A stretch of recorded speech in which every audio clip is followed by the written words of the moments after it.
What a lovely day!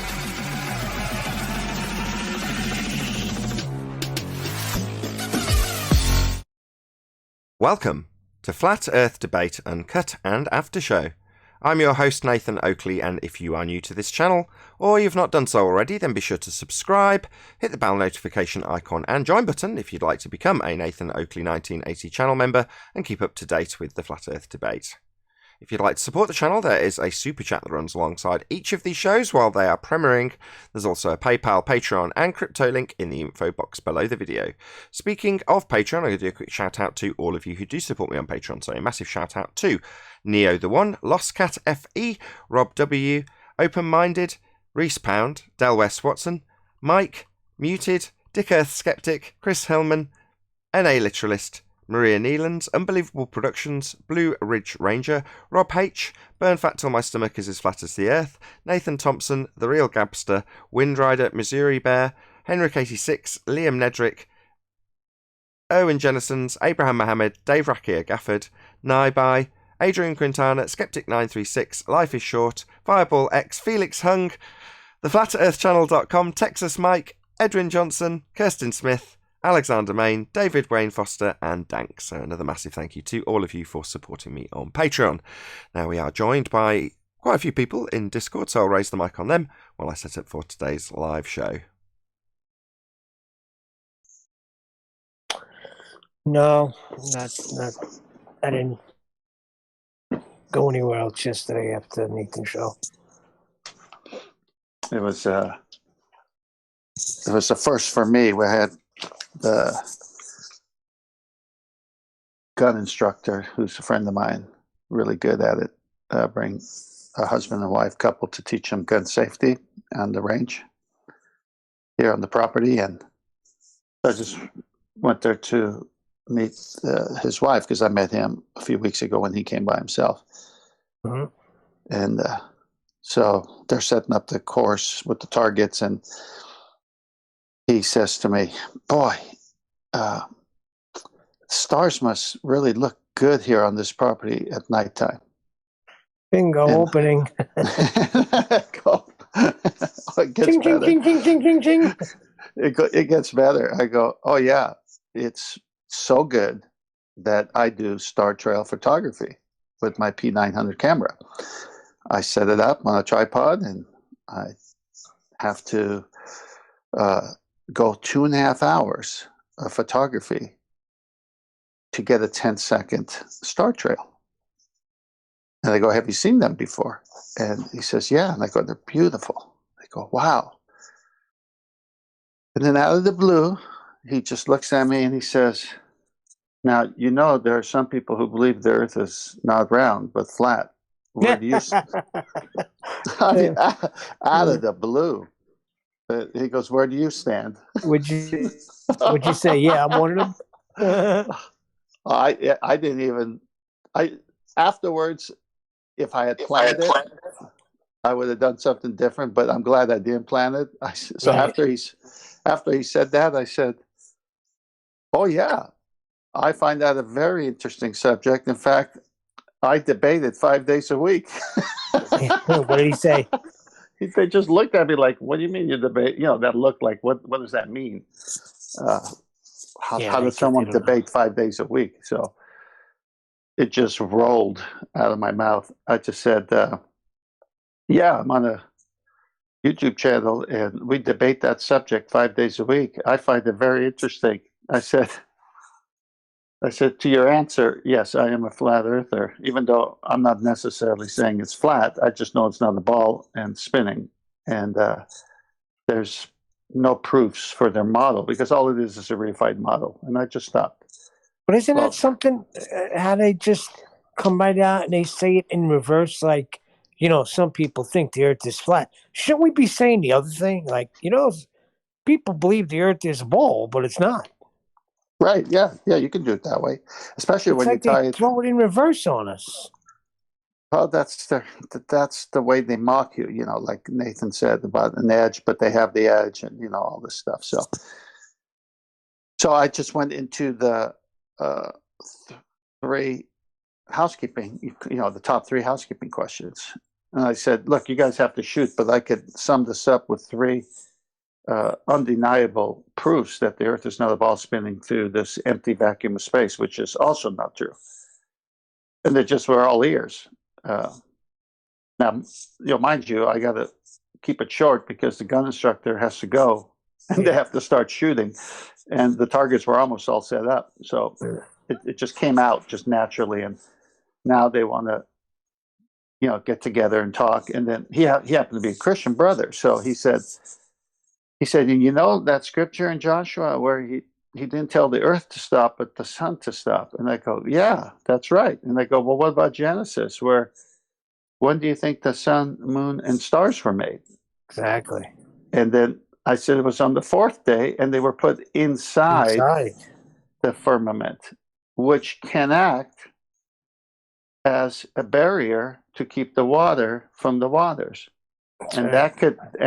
That could explain our gas pressure too, quite easily. Yep. Compared to right next to a vacuum, which it can't work at all. True, natural law.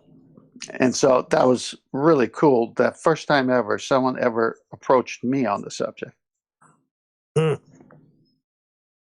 Those are divine appointments. I think my wife stands on a different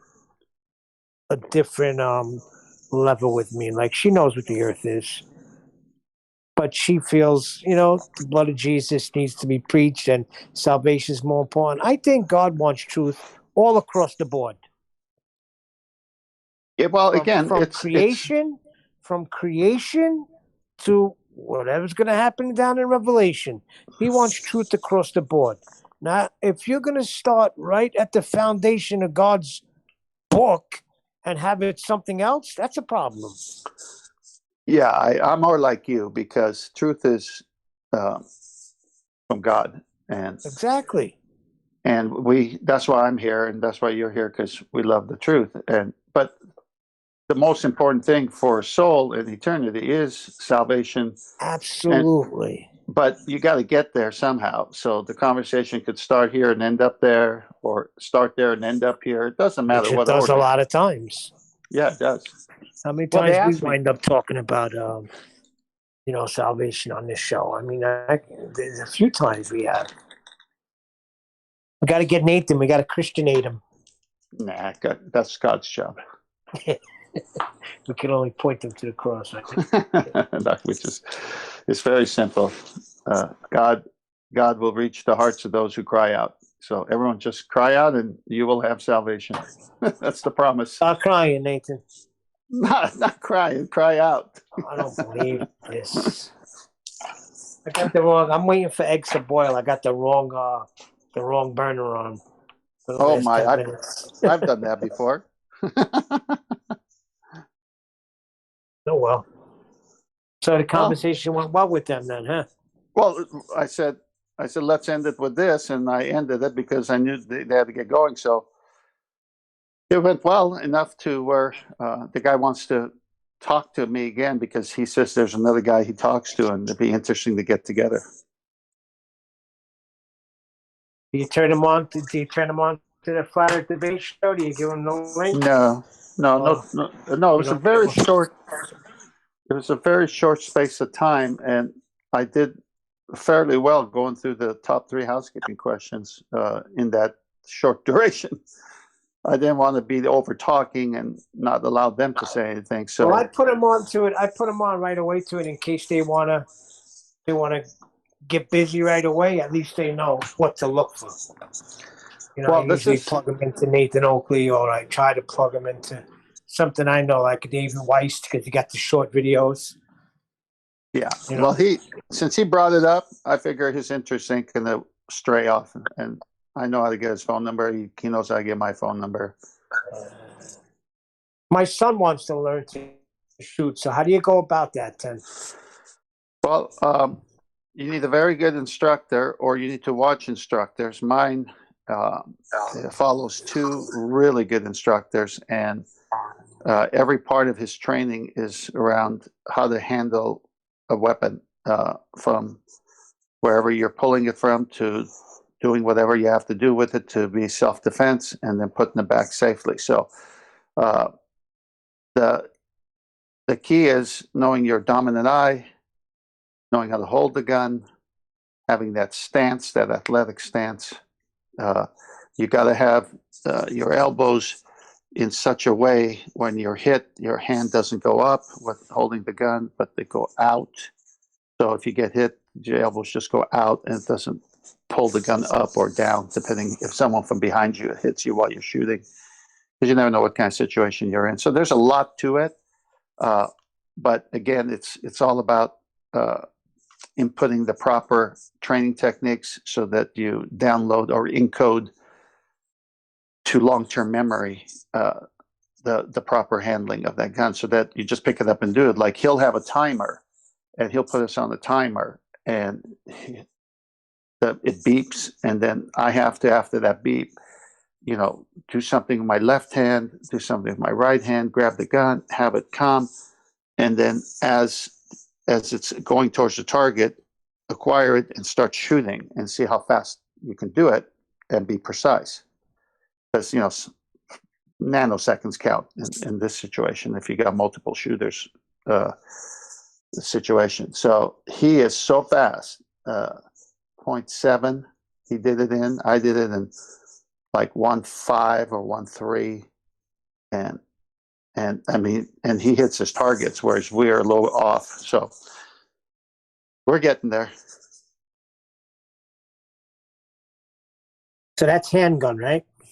Correct. Yeah, because most situations in self-defense is going to be a very short distance, and you better have everything down to long-term memory, so you're just reacting. There's no time to think. So now with rifle shooting, you don't need. Do you still need to? No, rifle shooting's different. You still need some of the basics. The main thing is how you pull that trigger. A lot of people put it in that little cleft of their finger, and then when they do it, it pulls to the left. But it's got to be at the pad of the index finger, and it's just you never let your pad of your finger leave the trigger either. So you don't shoot, let go, shoot, let go. You just always keep it on, and then you just feel that little tension, and then it's just you're just pulling back. But you're not pulling sideways because it's not in that little cleft of your index finger. And you got a scope. Like, I have a 44 Magnum repeater rifle, like the ones in the westerns, which I love. Yeah. And that 44 is a good round, and I don't use a scope on that, and that's very precise. When I was around 21, I spent about 3 months in a hunting trailer upstate, to get my act together. I was going the wrong way, and I got to the point where I was shooting a dime off apple. When the sun hits it, you could see it. Mm-hmm. From about, I'd say, what was I, about 60, 70 yards away? What kind of gun? What kind of round? Yeah, 22. Just a 22. 22. Sorry. I'm sorry. So, yeah, I was getting pretty good at it. I remember the first time I hit it, I freaked out. That's awesome. Yeah. I couldn't find it, so I know I hit it. But, yeah, I was getting pretty good with that. Yeah, 22s are fun. They're good for varmints around the property and stuff like that. A little cap gun. I mean, he wouldn't leave it. I shot when he would come up. He was a guy from Kentucky. He was a Southerner that moved to Brooklyn, and he became friends with my parents. So he knew me since I was in diapers. He taught all the kids in Brooklyn like all about the country. He used to bring us upstate and go to the reservoir, go hunting. Be shooting 30-yard sixes at being 10 years old. Wow. Because they knew going it back and shoot it. And yeah, that's a big round right there. Yeah. Well, they would shoot it with you, but yeah, when he came up, we'd shoot the big ones. But when I was there by myself, he only left me at 22. Nice. Yeah, I had a Army Ranger who was a sniper, and he came, and he's a friend of the family, and he shared what he learned in the school that he went to for sniper training. And he would lay down and create a little mound in front of him, put his rifle on it, and then we'd be aiming down, probably on this one area, over 200 yards, something like that. And I said, so tell me what goes into this. And he would just like rattle it off. And then he was just hitting it. And his wife was there, so he taught her to do it, and he taught me how to do it. And it's just fun. It's fun to hear that sound, bing, after you hit the trigger. You know what the funny thing is? Because he had the 9mm. I remember this one time when he came up he used to come up on the weekends and bring me food and take me to do laundry, do shopping, enough food to last me for the week. So he came up and he had a 9mm. So, and he did things for, there was a karting company, gate karting, and they were part of the boys. So he was a collector. Mm-hmm. But he pulled out this 9mm. He gives it to me, and he says, I points to the tree, and I hold it, I shoot, pop, pop, pop, pop, pop. I unloaded the whole thing. And man, I couldn't find one mark on the tree, and he's laughing his ass off. They were all in the dirt. They were all in the freaking dirt. Oh, when you said that. Then he taught me how to shoot, how to hold it, but yeah, everybody thinks it's so easy to shoot. Not that easy, Well, the adrenaline is running when it's not a target, but a real situation. So you got to deal with chemicals in your body that you're normally not, dealing with. There's a lot of discipline and to it, and so that's why you train. And that's why he puts the timer on. My trainer does, because he puts the timer on to add pressure. Because the minute you know you're going to be timed, you want to do it faster. Right. That's just the way we are. And so he says, see, because of this beep, you wanted to do it faster, and look how bad you did. He says, now look, don't lose your discipline. I mean, he's just really good about teaching us. So you were doing it for situations. I was just shooting for fun. The second time I loaded up, though, I didn't miss that tree. I can tell you that much. Yeah. Yeah, I had a friend who had a daughter, and they wanted to come, and they had several guns that the family owned, so they came. And so we're now. I said, "Well, look, let your daughter shoot my .22 rifle, because it won't be too much of recoil and stuff like that." So she was young, and so she did, but she kept missing. And I'm going, I go, "Why do you keep missing?" Let me see, what's your dominant eye? And so I said, "Switch it around. You're shooting with your other eye." As soon as she switched it around to where she held it on the other side, she hit everything. It was like, she goes, "Oh, I no wonder I wasn't hitting it." I go, "I know." But my trainer teaches you to shoot with both eyes open, because he says you ain't got time to squint and figure out which, all that crap. Yep. See, it was more riots in Kentucky last night. Yeah, they're up to their silliness. It's pretty obvious what's happening. What's going on with that? I don't know. Nonsense stuff. Fake news puts a fake situation out, and people use it to go ruin other people's property that had nothing to do with the fake news, with the fake story. I mean, everything is nuts.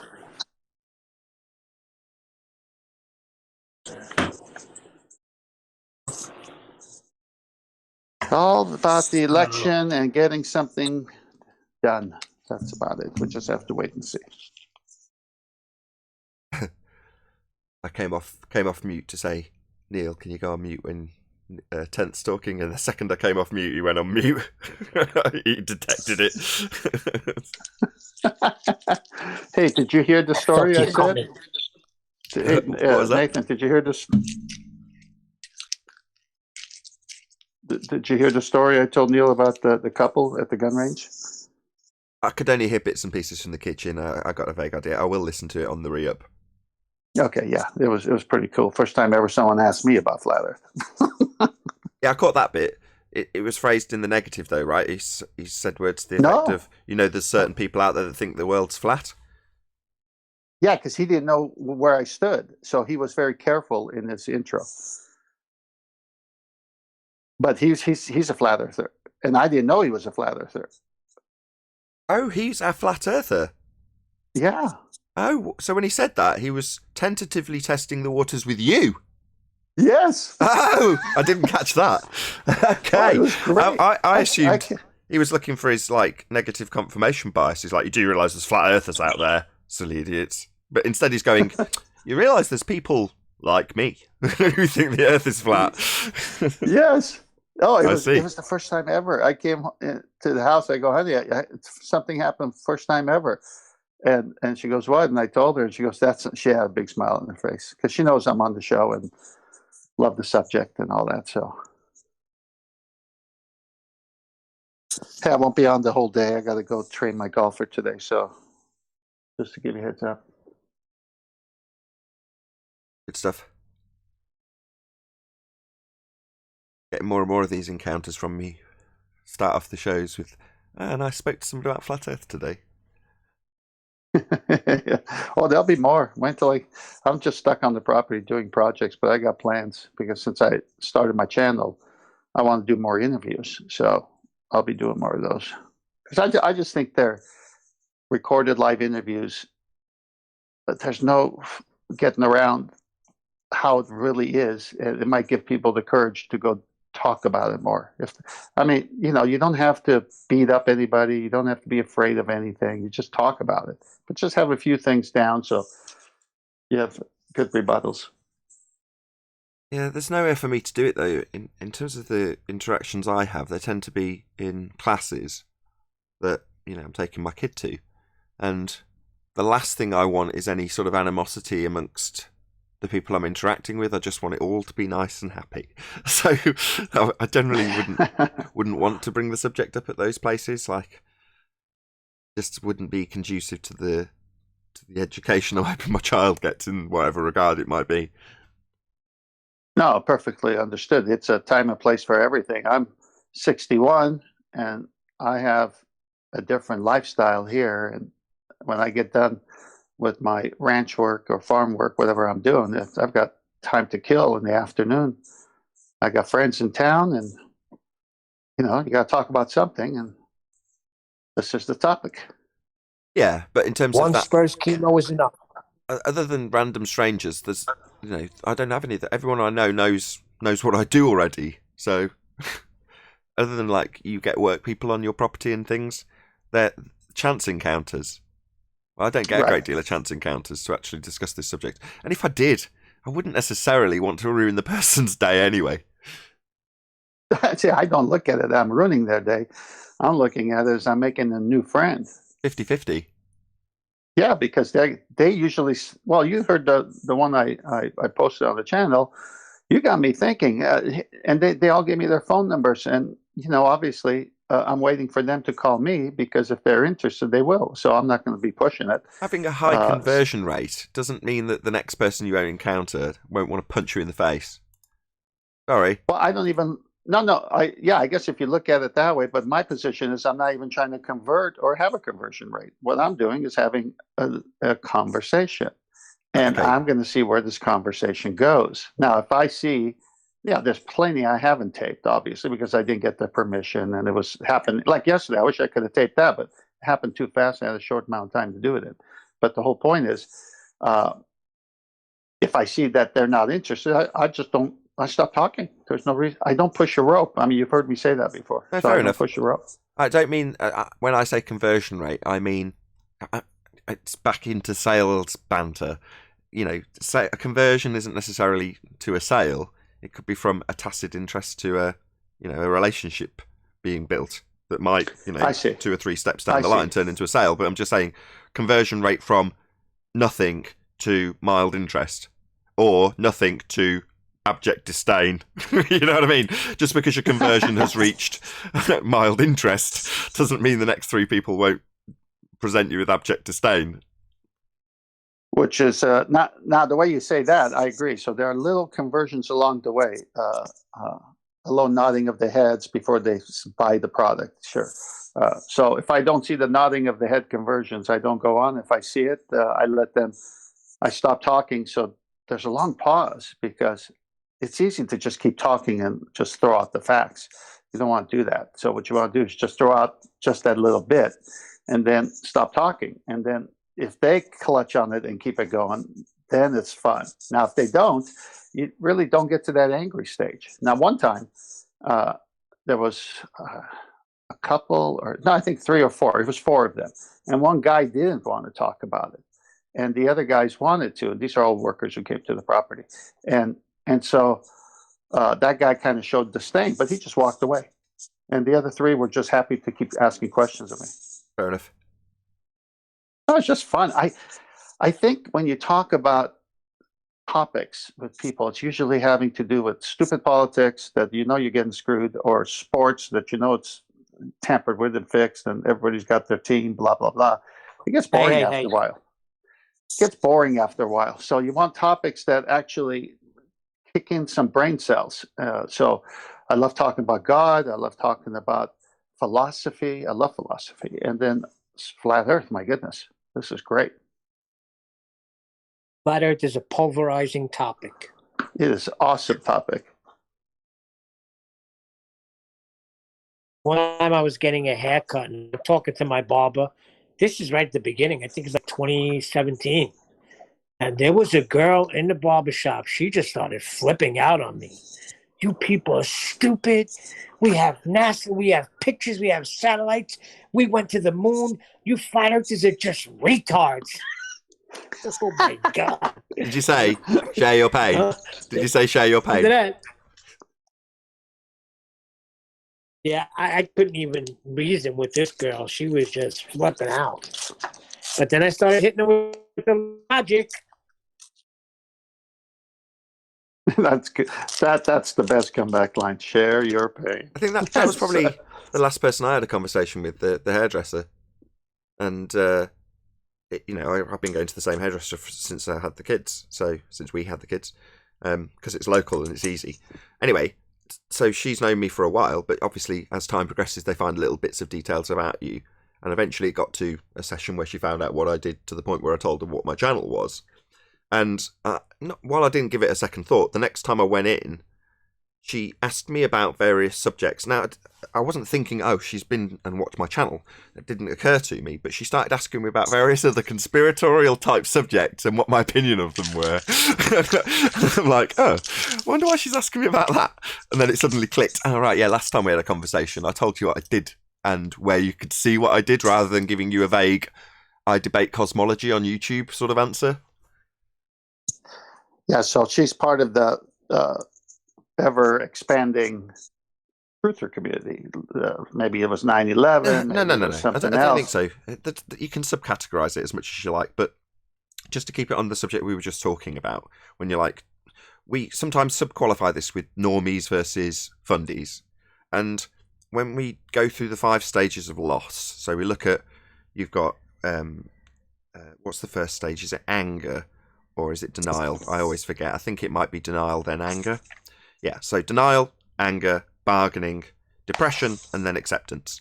Well, those are sort of the stages of loss, if you will. And the stages of loss are only if you're losing something important to you. So it's the difference between losing a loved one that's directly related to you, or your wife, for the sake of argument, versus your best friend losing his wife. How closely married you are to the thing you're losing will directly affect how slow or how intense each of those stages will be. So in other words, your average Joe normally, he's only got a cursory attachment to the idea of being on a spinning ball flying through a space vacuum. He's not going to be on that road for very long. Yeah?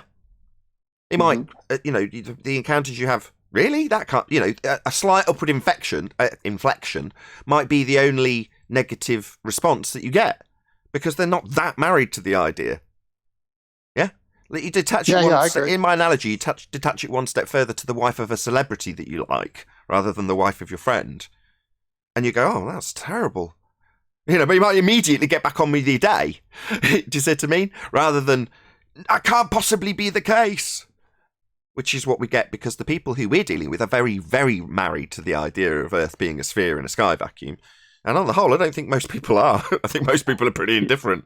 When we used to get the response, well, what does it matter?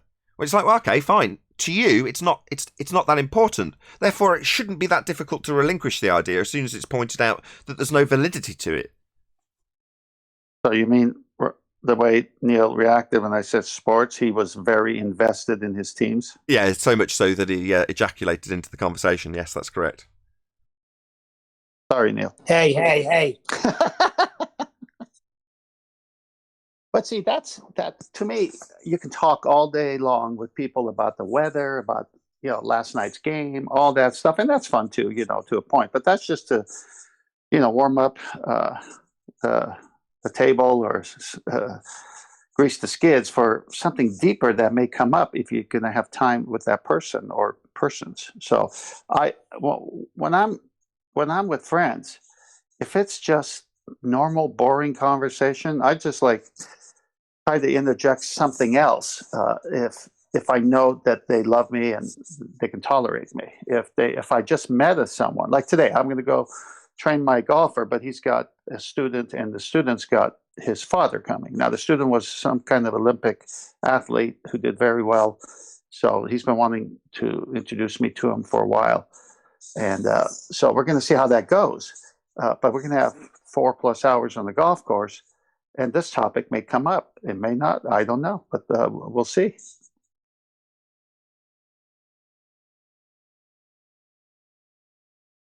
Let us know either way. Yeah. Even if it doesn't come up naturally, just so we know if it doesn't come up naturally that you're not of the inclination to force it to come up, quote unquote, naturally. No. Well, you've been in sales. I've been in sales. I've trained so many people. That's really you and I are of like mind. So you'll be looking for what we would call buying signals, then, correct? Yes. Right. That's what I'm saying. That's exactly my point. Yeah. There's natural and there's natural, right? So people don't naturally find their way to purchasing that more expensive item, but the salesman often has it be the case. Well, why is that? Well, because you've shown buying signals after very carefully phrased questioning. Now that's the most important part is my sales closing ratios were really good because I learned the art of sales, and the art of sales is to ask good questions. And once I learned the art of asking good questions, it was fantastic. It just that's what allowed me to retire early. That's the whole point, is that you're not pushing anything on anybody. You're asking, what do you want? If I have it, I will sell it to you, but I need to know what you want. That's basically the crux of a question. Yeah. You ascertain what their requirements are, what it is they actually require, and you get them to tell you that they want it. And once they're telling you they want it, you can sell it to them. Exactly. It's just so easy at that point. Most people are just before we go on, one of the first, if you will, if you like, conspiratorial subject actually spanned off sales. So have you ever heard of the sex sell? You'll definitely be familiar with. But have you heard of the counter sell, which is it's called the death sell? Have you ever come across that? Maybe under different terms, but go ahead, explain it. It's only got that term, so probably not then. Okay, so the sex sell is self-explanatory. Sex sells. It's buying it. It's utilizing your base instincts. So your base instincts are don't die, survival, and reproduce. Yeah? Well, reproduce is find sex. Therefore, you can play on that if you see sex in something that's being advertised. Now, that I use as the first example because it's very easy for people to understand. Most people, if I just say sex sell, then they'll understand it. I think there's even a coined phrase, sex sells. Yeah? Well, the death cell works on the exact same principle. So the death cell works on the exact same I think I'm going to have to use their phraseology, the primeval part of your brain, the first bit I described, don't die. Yeah? Well, you can play on that exactly the same way as you play on the reproduce part of your brain. Well, the death cell utilises that. And that, in turn, tied into my first sort of conspiratorial research, which was into subliminal programming. Because a lot of the death cell is used at a subconscious level. Now, again, without... this is where I have to be careful in terms of how I phrase the next sentence. Certain instances that we're all finding ourselves under in 2020 are as a direct result of this particular sales technique, the death cell. If you want to get people to buy something or buy into something, I'm being very, very careful here. Then, I know you are. Then you've got to convince them in some small fashion that they might die. I think you're all following my drift here. So the death cell is just as useful.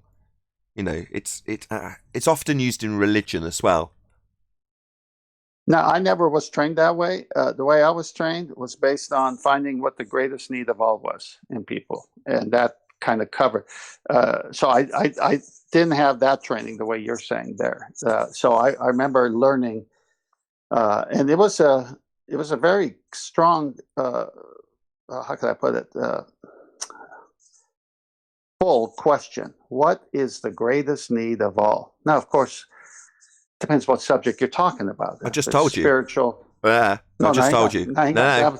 At base level, the strongest desires that you have, doesn't matter if you're male or female, are don't die and reproduce. At a base level, that is what we are fundamentally programmed with. Okay. No, I got that. But let me tell you how we use that, or how I use that. So, when I learned that the greatest need of all was the need to be comfortable, so I didn't apply to the need for sex or avoidance of death. It was the need to be comfortable. Because when you're comfortable, that's what everybody tries to do, is get comfortable. They're hungry, they eat because they're comfortable. You know, all these different things deal with their own personal comfort. So I always went off the comfortable. So if someone was uncomfortable without my product, I had a sale. It was so simple. Yeah, I get it. I mean, this isn't, like I say, this isn't something that would be trained into in terms of sales training. You know, acquiring agreement ladders and building relationships and rapport and ascertaining needs and all those things are sales techniques. Whereas this isn't. This is more of an advertising technique, because you're not necessarily. It's just a couple of steps back before the. How did we phrase it earlier? I can't remember what the word I used in terms of gaining a sale. I can't remember how I phrased it. I was like, a conversion. This is way before that. You know, if you're trying to subliminally advertise somebody to go and watch a movie, it's really useful to have one of those techniques in the advertising. And more often than not, the death element will be either overt or subliminal. In other words, it'll either be a giant skull that's really obviously... you know, this is representative of death, or it'll be airbrushed into the smoke and clouds in the background and only perceivable from certain distances, etc., etc., etc. It just, so we don't babble on about subliminal messages, I'll point the audience in the direction of somebody that can give them much better information than I ever could, which is a guy with the same name as me, but Nathan Bell, and his channel's called, I think it's called Reality in Truth, and he goes through a handbook. A literal, here's your, oh, you're right, you're going to start working in advertising. Here's your sales training for subliminal programming in advertising. Here's how the death cell works. And he just goes through it and shows you examples of it. So it's a good channel. I like Nathan Bell. He stopped making videos probably about 10 years ago, but his channel's still up. You can still go to his videos. The one to check out if you just want a condensed version is The Great Subliminal Message Deception. That's the name of his... I think it's 2 videos, each is about an hour and a half, maybe 2 hours. And he just condenses everything he's done into that. And then his supplementary videos have got examples, things like DVDs, where he'll take out the DVD and go, here you go, let's zoom in, zoom out, show you what's part of the airbrushing, show you where the subliminals are hidden in, I don't know, Disney characters' hair, you know, things like that. But you're describing movie trailers. I'm describing anything that could be advertised, anything Right. that's image-based. So it doesn't necessarily... Most people think of advertising as in something that requires a purchase at the end. Well, that's not true. There's... buying into something is the same as buying something. Even though you're only mentally dedicating... If anything, that's more precious to the people who are selling this stuff. You know what I mean? No, you're right, because if they plant the seed, then you're buying it a month from now or a year from now. It doesn't necessarily mean you're buying it now. Well, But the one-on-one sales that I do, not subliminal, because I never did subliminal. I never went that route. I just asked questions. That's marketing. Yes, that's what I was. So it was very important to get minor yeses before you close the sale. So I would say, is it important for you to have retirement happen at 50, or do you think you can wait until you're 55? Because that's going to affect the plan I put together for you. Yeah, an agreement ladder. That's what that's called. Or agreement. Some people call it agreement staircase. Some people call it agreement ladder. Yeah. So I called it minor yeses or nos, meaning if they said no, then okay, maybe this other product I have is what you're interested in. I stopped talking about that one because he already told me he's not interested. Whereas a unseasoned salesman would keep talking about trying to push something and have dollar signs in his eyes. Well, you're not going to get anything then because you're not caring for the customer. See, I had so many products that it didn't matter which one they bought. I just want to know which one they wanted. Right. It reminds me of Lionel Hutz quote from Simpsons. So he's hammering a board as a realtor into the front yard of a house, and Marge Simpson walks past with all her shopping. And he says to her, "If you lived here, you could be home by now." Great line. There's another. He's got loads of them when he's a realtor. Actually, there's another one when he's training her, so she ends up trying to be a realtor, and he's training her how to sell, and he's showing her all these pictures of houses, and she questions whether or not that would be the right house for a particular customer. And he says, "Marge, the right house is the one that's for sale. The right customer is anyone." Oh, a positive spin as well. The positive spin is probably one of my favourite bits of Simpsons ever. He's going through the book, showing her houses, right? And he shows her a small house, and she goes, "That looks awfully small." And he says, "No, that's cosy." Yeah? And she flicks to the next page. She goes, "That looks awfully dilapidated." He says, "No, rustic." He flicks to the next page, and it's on fire. She goes, "Come on, that house is on fire." And he goes, "No, motivated seller." That's good.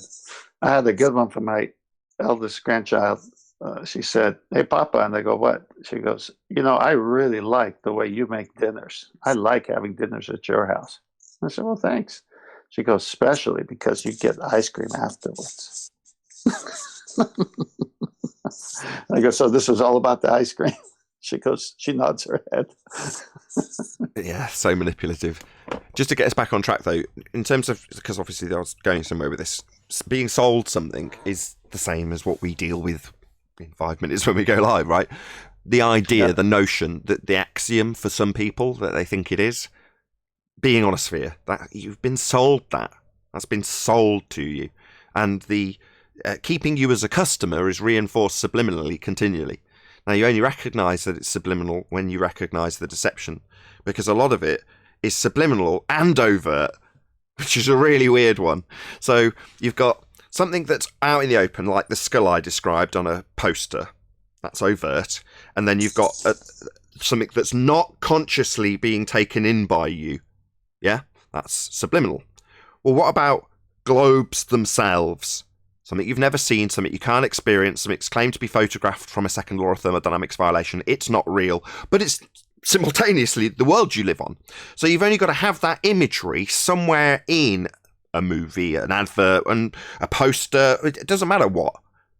So long as it's there, it's a subliminal, because you're not consciously looking at that particular piece of, I don't know, property on a set. You're looking at the scene that's going on.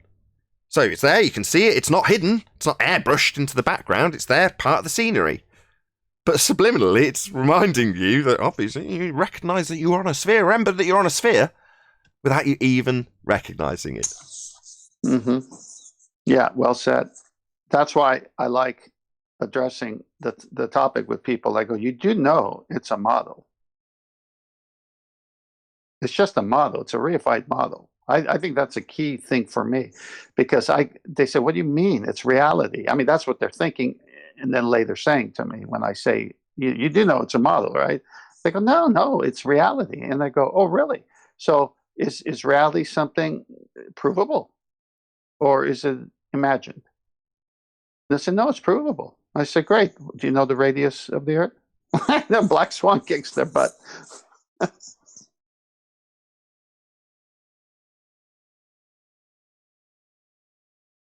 Indeed. We often get people that'll say, oh, since I've figured out that it's a reified model, as you've just put it, they say, oh, well, I keep seeing the globes everywhere. There's a globe here, and here's a globe, and there's a globe. And it's like, yeah, it's part of the common understanding. So it's self-reinforcing at this stage. You know, when someone goes out and says, I wonder what I should call my public house, my bar, I'll call it the Globe. Why not? That's not because some shillers come and gone, excuse me, rubbing their hands together. Make sure you put a subliminal... No, that's not how it is. It's just self-reinforcing. And we try and detail that when we explain that some of the people who we reference for the Globe information, like Neil deGrasse Tyson as a hostile witness, aren't necessarily lying. I say aren't necessarily. Anyway, it might just be part of the common understanding that they're on a sphere, and don't appreciate that when they describe with mathematics something in the sky to affirm that we're on a sphere, that is merely their reification. They just might not be aware of that. In other words, you know, it's difficult to attribute malice aforethought to that, because there might not be any. Same with the guy who's just decided to name his pub or bar the Globe. Yeah. Speaking of Neil deGrasse Tyson, he had a segment yesterday on climate change. I popped in and listened, and I put in the text as a response, and I said something to the effect of, around 2000, when the scientists were caught faking the data because their emails got hacked, they changed it to climate change. It used to be called global warming, but they got caught. So I left that little message in text. So keep pushing it, boys. Well, there's no scientific evidence for global warming / climate change. I think we covered that on, was it yesterday or the day before show with vaccinations?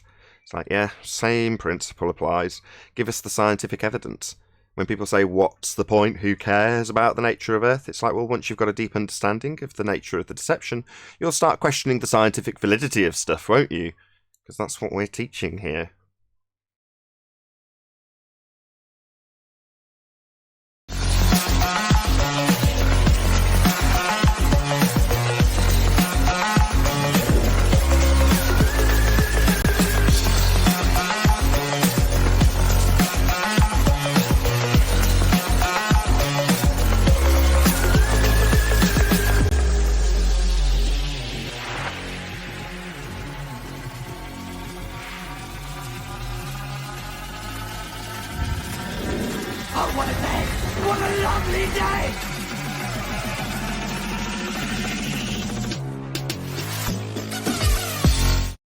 Welcome to Flat Earth Debate Live.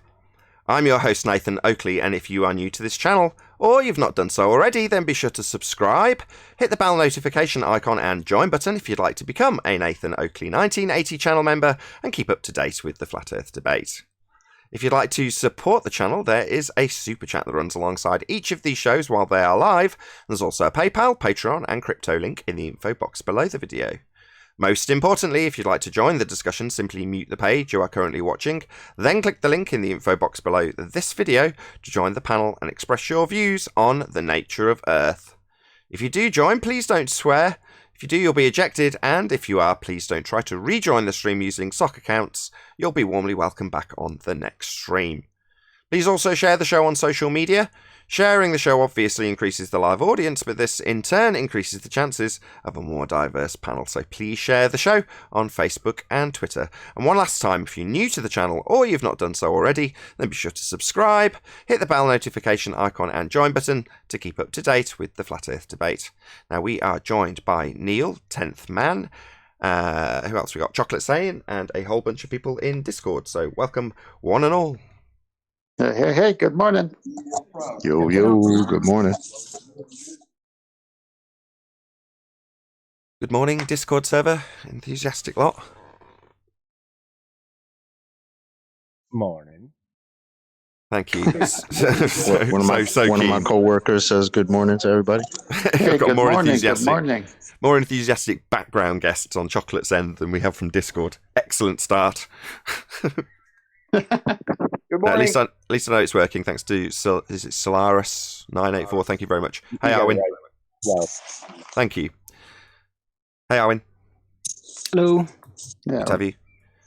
Any evidence of a physical, geometric sphere edge for a horizon, formerly known as Earth curvature? It only exists mathematically on a reified model. Yep. The horizon is an apparent location where the sky meets the ground. And yeah, if there was a specific geometry going on in the Earth realm, then that requires specifics. But the Black Swan dispelled that. That's correct. If it's got geometry, it's got geometric limitations to it. Any evidence of the R value? Talking of the Black Swan. Nope. The Black Swan, yeah, basically put that entire concept out of the door because, yeah, you can see way too far for the presumed sphere that the Earth should be. And that just, at best, we've disproven their radius. And apparently they don't think that's a problem anymore because in the math it still works out. And they think they can just put terrestrial refraction to save it like a band-aid, but it doesn't work because terrestrial refraction doesn't exist. It's a paradox. But that shows you how much of a reification it is, right? Because if their radius was solid and it was an actual measurement and they needed it for their model, right? Well, they would have a problem with their radius being debunked. There's no way you would just say, well, at best, you've disproven our radius. What? Your whole model is based on this crap. Are you just going to say, oh, it's all right. At best, you've just disproven it? Well, that's a problem. I do not see that as a problem. Yeah, that demonstrates that having an acute understanding of the Black Swan argument would lead you to the logical conclusion that the radius has been debunked, and it's required. You've got to have the radius of Earth if you're going to get 7/6 radius. That's terrestrial refraction, which is where Arwin's paradox comes in. You can't have 7/6 r to move the geometric horizon because you need r, i.e. a derivation of the radius value, to move the horizon with the radius value. So if you can't see it, you can't measure it, you can't get r, you can't move the horizon. So it ends in a paradox. Well, that's devastating. Absolutely terrible. What are you going to do? Say it works in the maths. It doesn't. The maths implodes. You can't get the measurement. Hey, Adam. Good to have you. Afternoon, everyone. Hey, Adam. Yeah, mate. What's up, Adam? We hear you. We hear you. How are you? Hey, We Adam. also hear the squealing of 10th Man's mic. Sorry. That's all good. You just get background noise whenever you're not talking for some reason. I don't know why. Just part of the device. Any evidence of a self-perpetuating molten iron core at the centre of a presupposed spherical Earth? See question number 1. Question 1 being about Earth curve. Yeah, well, it's got to be a ball to have a core, right? They just assume a We tangent. need that ball part. Yep, they ain't got it. Presupposed spherical Earth, molten iron core. Anybody in Discord? Anybody at all? Why, you couldn't have a core in something that's not a sphere? Look at what core means. Well, we could have a center of something then, even if it was a flat plane. To be at the centre, it'd have to be a shape of some description, though, wouldn't it? It'd have to be a shape. Are you asserting that it has a shape regardless of sphericity? No, I'm saying no shape. Just we don't even know how far down this place is that we're living on. So maybe there could be something in the center. Sure, but you said at the centre. So to have a centre, you've got to have a shape to be at the centre of it. Yeah. Right. I guess then there's if no evidence. If it's looping, then technically there is no center. What's looping? It's a concept. Any evidence of the distance to the sun? What is the sun? The clouds are in front of it. Not even to the center of the sun. Nope. Only angular size and angular location. That's it. Would there be any way we could get the distance to the sun? That's what I'm asking. Maybe, say, even higher pitched. Is there any way we can get the distance to the sun, Neil? Well, Nathan, how would you determine the distance to the sun? Well, how would you determine it, Arwin? How would you establish the distance to the sun? What is the sun?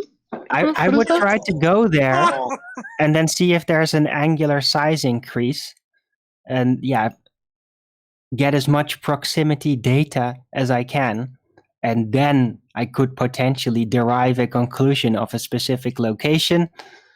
If there is enough of this data that would point to that. If there is no angular size increase and there's no persistent angular location even in relation to the observer on the Earth, when you go up, for example, then I can test it all I like. The conclusion of it being in a specific location is just gonna not be there. Feel free to address my appeal to consensus in rebuttal, Arwin, but wouldn't they have figured that out already? If they wouldn't have needed to assume a certain size, i.e., that light up there called the sun is the same size as Earth as a sphere. No, not the sun, Venus is the same size as Earth as a sphere. They wouldn't have needed to make the assumption that Earth's twin is to be seen in Venus, a light in the sky, if they did know. Agreed. They could still apply. My point is, if they knew one of them, they could still apply Kepler's third law. Obviously, we're assuming we're on a sphere at this point. But my point is still the same. That, if they had one of those, they wouldn't leave a wide open, Christian Huygens just assumed Venus was the same size. Well, they wouldn't have done that. That's an appeal to consensus, because maybe they do and they're hiding it. I don't know.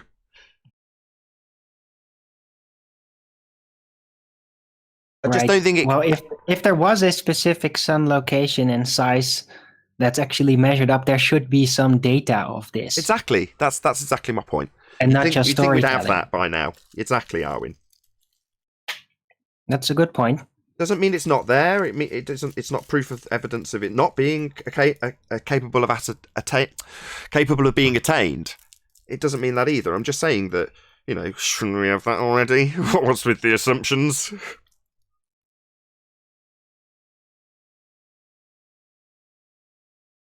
Well, Any evidence? They could have at least tried to model and figure out what if the sun is not a physical object doing that, like a lamp hanging there. Then they could at least model how the light seems to work. They just leave that to their brain dead opposition on the flat Earth side, Arwin. No, they will keep that secret. That's lodge stuff. That's like Freemason secret lodge stuff. Oh, the Freemasons know, do they, Arwin? Oh, yeah. The Freemasons know, do they? I think they did. You think they do?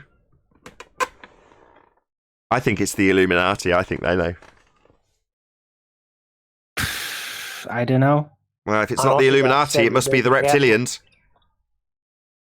No, it's just something that I think that a lot of Freemasons have worked on, even when, it's kept. But you got to keep it a secret like that. Just as I mentioned it, anybody who's watched any reptilian garbage, understand that that's somebody who's taken a metaphor too far. They're detailing the behavioural patterns of people who utilise the reptilian cortex or pineal gland in their brain. Now, those people are accurately described in a group as psychopaths. And if you haven't figured this out already, the world is run by psychopaths. Now, their utilization of this particular part of their brain and calling it reptilian, which is completely arbitrary, doesn't mean we're run by aliens. It's just people taking a metaphor too far. Just thought I'd drop that in for anybody who's under the impression that we have reptilian overlords. We don't. But many of them are psychopaths, meaning devoid of empathy. Otherwise known as narcissists, same thing. Quick shout out to That's Retro. a direct quote from John Lennon. From John who? That's a direct quote from John Lennon. It wasn't intentional. Which bit? That the world is run by psychopaths. It is. Maybe we'll cover that after housekeeping a bit more, because we discussed subliminals in the pre-show. We didn't cover psychopathy, but it's a pre-show, after-show subject, so we might not cover it in the live show. Just a quick shout-out to Retro Bill, though. Science proves baller claims. Well, that's wrong straight away, Retro Bill. Let's see where this is going. Science proves baller claims, but not as just a double-speak tactic they use in order to play both sides of the fence. Yeah, kind of. Thank you very much for the super chat, first and foremost, Retro Bill. Science doesn't prove baller claims. Science is a method for establishing cause of natural phenomena, and they don't have any science, so it definitely doesn't prove baller claims. When you say it doesn't prove our claims, well, you can't prove the Earth is flat with science. It's beyond the scope of science. So if people are claiming scientific validity to that assertion, they'd be wrong. But it doesn't mean that we can't utilise a claim of science where it stands to disprove a claim that a baller's made. For example, you can say when a baller incorrectly asserts that science doesn't prove things, normally because they've been caught out using the words and vernacular of science to grease the skids of their globe claim when it has no scientific validity. When that happens, they say incorrectly that science doesn't prove anything. And you can say, well, here's an example of a scientifically valid experimental piece of data that's advanced humanity, like the discovery that the lack of vitamin C causes scurvy, ascertained through the scientific method and benefited humanity. That's proof from science. You can also point out that at the end of a actualized hypothesis, that would be an experiment, you prove your null or prove your alternative. So the only purpose of experiment in the scientific method, the final stage, the actualization of your scientific prediction, that's a hypothesis, is to prove something. That's its only purpose. You can point that out with science and scientific validity and scientific data in the form of scurvy to disprove their claim. So in that respect, science is on our side and it's an empirical method. You're not going to ever argue with my claim in that regard. But it absolutely annihilates the notion that science doesn't prove things, as asserted by clowns like Vsauce and backed up by people like Rumpus. But Rumpus did say science proves things. He says he's got the whole body of science that proves the Earth is a sphere. Yeah, when it suits their needs, they'll acquire the vernacular of science. They'll use words like experiment. They'll use words like science to make you, the audience, believe that when they make a bullshit claim with pseudoscience, that it's actually empirically valid. At that moment, they want you to believe that science is a powerful tool for proving things, which it is. But the moment you point out that they don't actually have any scientific validity, they'll say, well, science doesn't actually prove things. Yes, it does. They just didn't have any and can't bear the thought of admitting that. They didn't have any scientific proof for their assertions you're on a sphere, but they all came under the banner of science, which they later declared doesn't prove things. Yes, it does. Just didn't prove a globe. So then the irony of that is afterwards they'll turn around and say things like, oh, you guys are asserting that the second law of thermodynamics is science. And then when we say, well, those are natural laws, those haven't gone through the scientific method, then they say, well, how do you verify it? Right? Well, we can know things without the scientific method, but you guys assert that things are scientific. So then when we ask you for the science, you say, oh, science doesn't prove things. And we just go around and around and around. Yeah, utilizing... It's just tactics. Yeah, just tactics, exactly. But the bottom line in that regard is that they've said for a long while, and plenty of people in the general populace are going to know when I say they have said science proves the globe as a general statement. People know precisely what I mean. they'll know that astrophysicists are classed as scientists. You got Neil deGrasse Tyson telling you that science is right whether you like it or not. So these people are punting science. They don't have any for the claim we're on a globe, though. None. Zero. Nada. They don't have science. But they used all the words, right? That's to leave you with the impression they've proven it. And they haven't. Any scientific evidence for gravity? Nope. It's a reification fallacy. Relative density explains all the phenomena associated with gravity.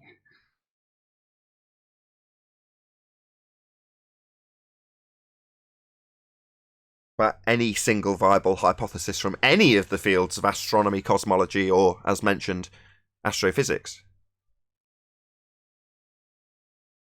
Not yet. Not yet. Has 10 had a reply? Say again, Adam? Dr. Becky, yeah. Has 10 had a reply from Dr. Becky? Surely that's about their best hope. Are you joking? You're saying that Yeah. the pseudoscience subcategory of astrophysicists' best hopes lay on the shoulders of Dr. Becky? Are you joking? Seems about a fair appraisal, yeah. Yeah, she'd do about as good as any of them with their pseudoscience claims. I agree, but it's nice to drag this out a little bit, eh? What about Physics Girl? What about her? Maybe she's the hero that, they all need. Physics girl? I've never heard of her. So what's physics? What does that bit mean? Especially the fizz bit. What does it mean? As in the derivation of physical. Physical? Yeah. Physical girl? So she's definitely going to be talking about the physical and natural world if she's physics girl. So she's going to be right on the level that we're on. The physical and natural world. Not the not really is level, but the really is level. Excellent. What's she got to offer? Tell us about the physical physics girl. I can't tell you much because I started watching one video and she was talking about Isaac Newton's laws of motion. And she went to some example of back in the day, and she said, oh, well, today, obviously, we can do things that they couldn't do back in the day, like go to space. I turned it off after that. I couldn't. That was done right there. Yeah, this space is fake. It's a second law of thermodynamics violation. If the sky was a vacuum, then the gas we breathe would fill the space. Space is fake. No one in space, no photos from space, no satellites in space. Stars, also a second law of thermodynamics violation when claimed to be gases not expanding into a vacuum. Yeah, that's all fake too. There is lights in the sky, they're just not as described. They're not vast distances based on an assumed R value either. The whole notion of everything they've told you about the sky is wrong. The sky is not a vacuum. Any evidence that you can even have gas pressure without the necessary antecedent of a container?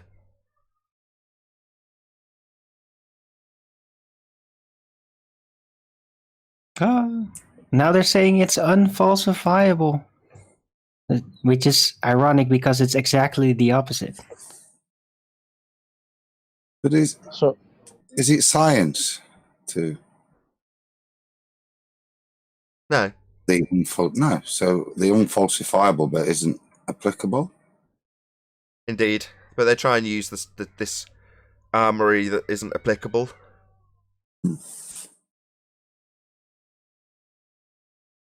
Yeah, those bullets just fly off. I tried to explain it to Ed a couple of days ago. No, you don't put this through the method. Describing something that occurs always doesn't invalidate that it occurs always when the description isn't scientific. It's not claiming to be either. No one's claiming to know the cause of entropy. No one knows why hot always goes to cold. No one knows that. We won't ever know. I doubt we'll ever establish the cause of that. You can try. You could put it through science. But it hasn't been through science. It's just describing something that occurs always. The second law is merely a description. Funniest part of that is just he kept asking, well, how do you verify it? Well, you just saw it happen. It just happens all the time. Why would you need to verify it? It happens. It's a description. Nobody's telling you why it's happening. Nobody needs to verify that it's happening because you just saw it happen. That simple.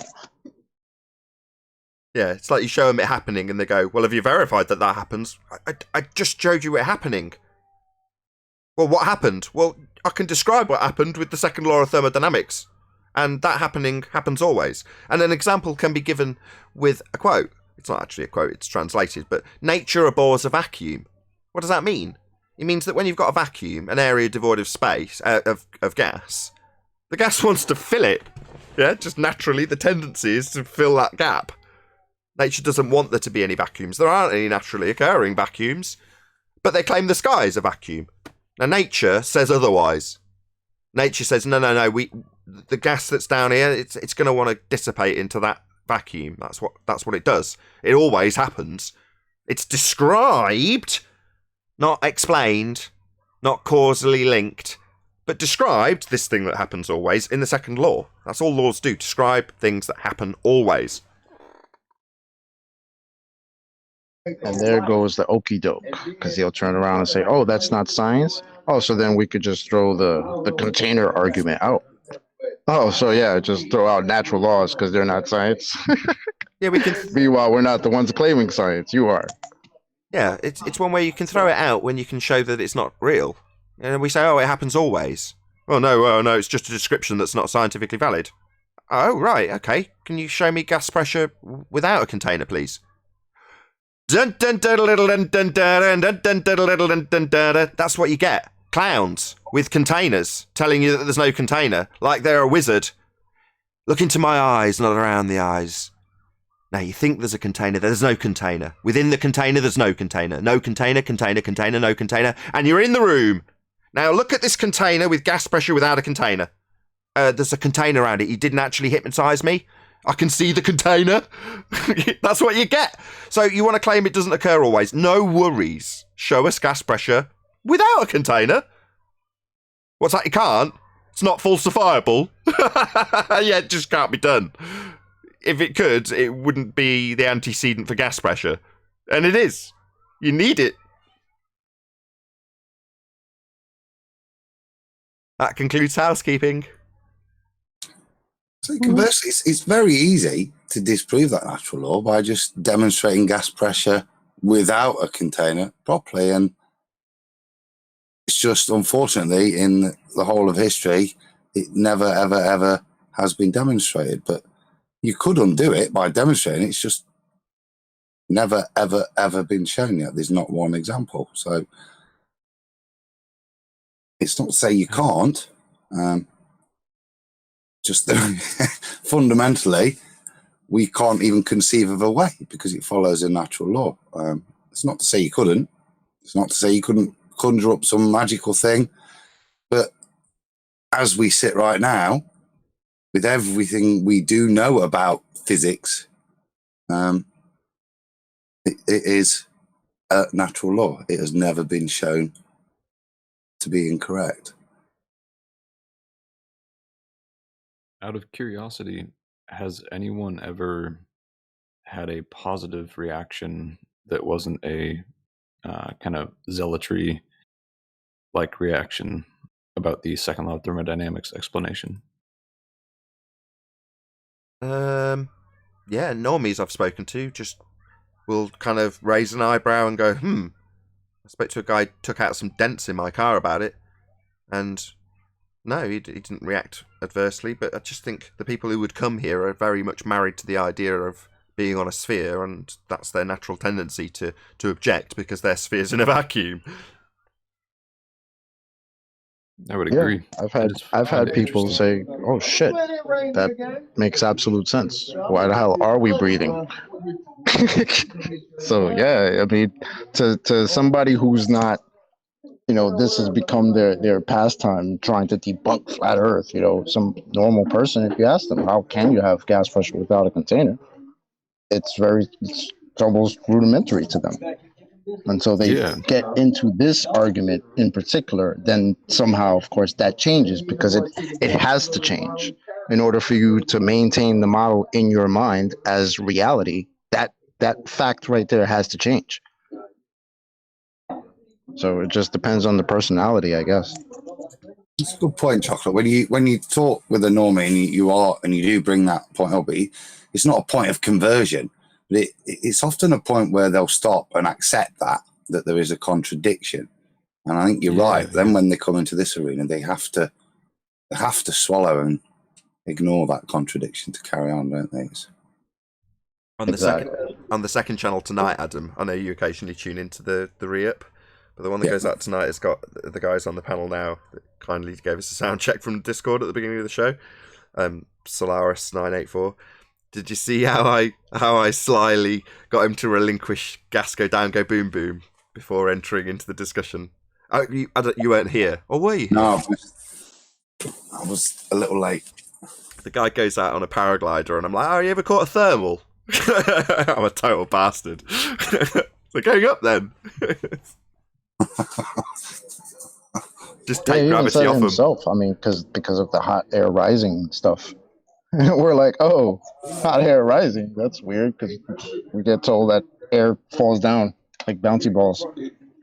So that's a switch. Yeah, he didn't realise he was debunking Thunderfoot Clown when he said it, and leading into a conversation about why the sky would ever be a vacuum, knowing full well that their only rebuttal is to assert that gas go down, go boom boom like bouncy balls in a fish tank, as asserted by million subscribed YouTubers like Thunderfoot Clown. That's really all they've got. But when they've described how the gas ain't going down, it's going up, they're going to have a job, right? All vectors. Yeah, I agree. Yeah. Up included. Sometimes very up. More up than down.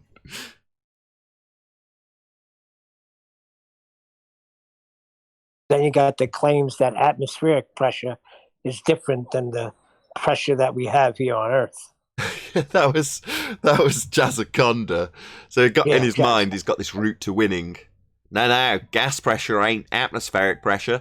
Is that right, my friend? Atmo, that's air. Sphere, well, air isn't a sphere. It's whatever shape of whatever container it's in. But you're just assuming it just naturally sticks to the outside of a ball in a vacuum with this word atmosphere. Now, that's an oxymoron. Gas has no inherent shape. Takes the shape of its container.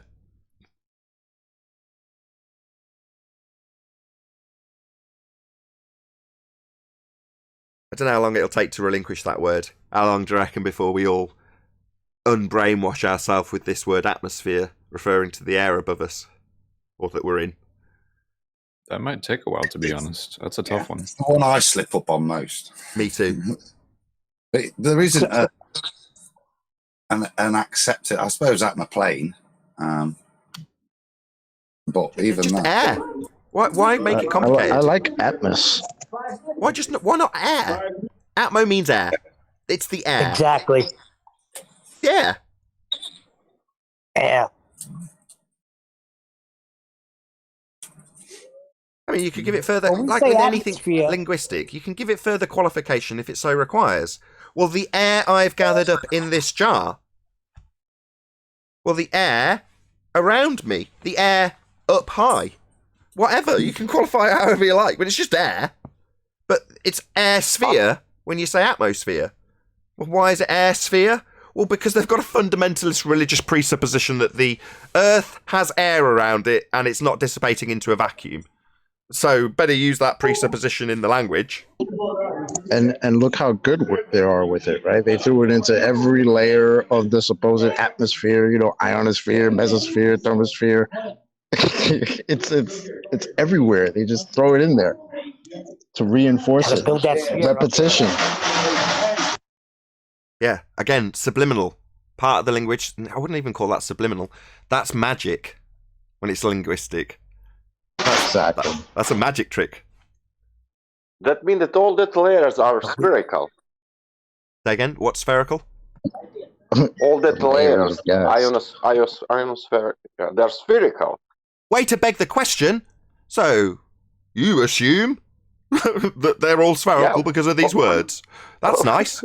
So, it automatically makes you beg the question then, doesn't it? Wow, isn't that amazing? Like a magic trick. Great that your timing is so perfect that you literally demonstrated how that magic trick worked immediately after detailing it. Wow. So you assume it's spherical then, because it's in the word. Great magic trick. Yeah.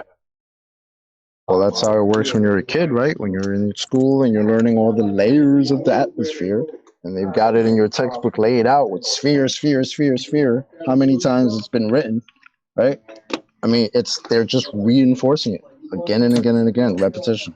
That's what I was meaning when I said it's difficult to stick a new alternative in. It's when you've always said it, as Nathan says, the words conjure up an image. They allow an image from the initial description of just the air actually paints a picture in your mind of a sphere.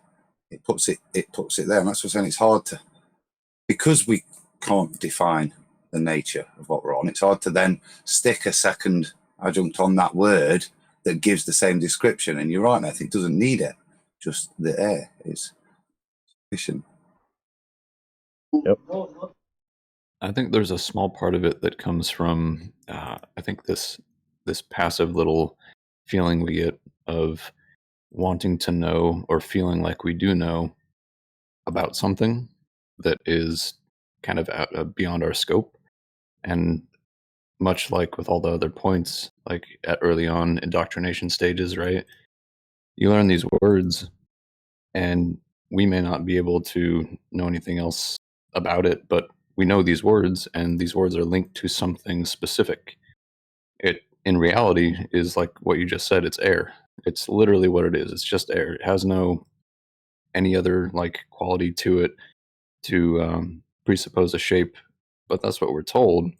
And I feel like if we talk to the normie, right, like we'll use these words and they'll use these words, but not necessarily because they want to prove a globe at all.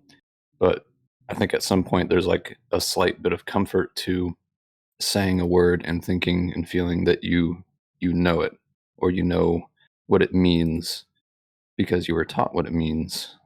I don't know if that made sense at all. Makes perfect sense. Very concise. Yeah. Yes, well said. Yeah, when I picked up my kid yesterday, she came out with a wand in her hand, and the teacher gives you a little briefing about how your child's, and he says she's been learning about how to spell. And I looked her in the eye without a mask on and said, "Oh, you've been learning about spells and spelling. Next, you'll be learning about grammar," I said to Eleanor. And I look up at the guy, and he's got the most puzzled look on his face. And I thought, you haven't got a clue what I'm on about, do you? You're just talking about waving wands and making frogs appear. Yeah? That's what she's been actually doing.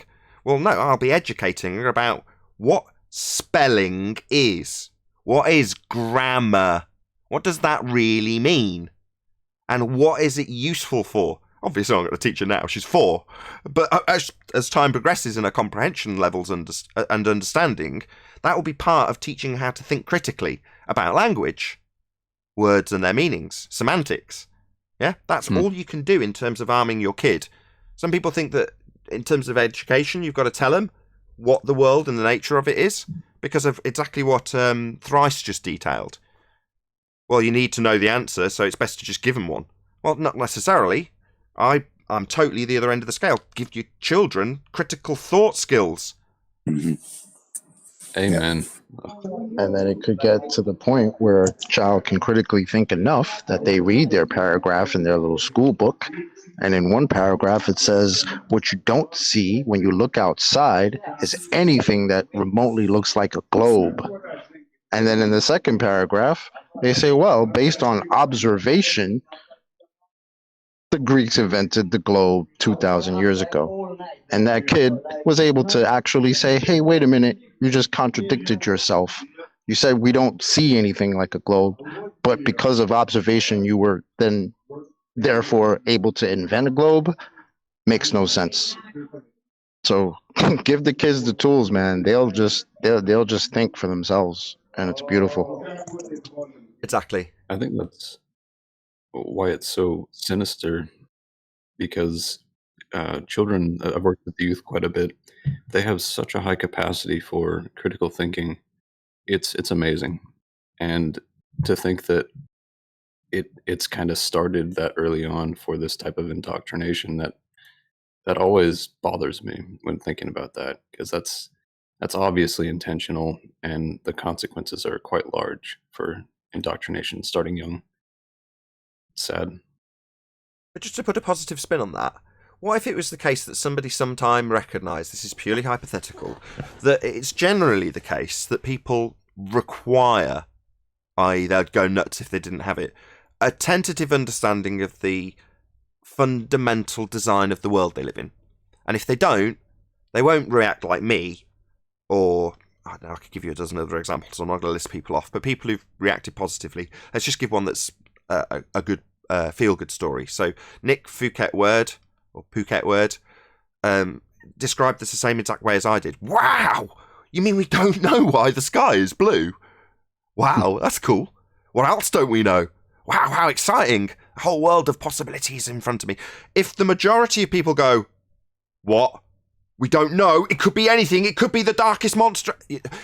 In other words, if you haven't got something in place to keep people, let's just use the words as they actually are, under control, there might be some disaster that befalls them. So in other words, it might be that the most sinister things have come from good intentions. Yeah, I think you're right. And that's probably why so many people, when they say, well, if it's not a globe, well, what's your model? What is it then?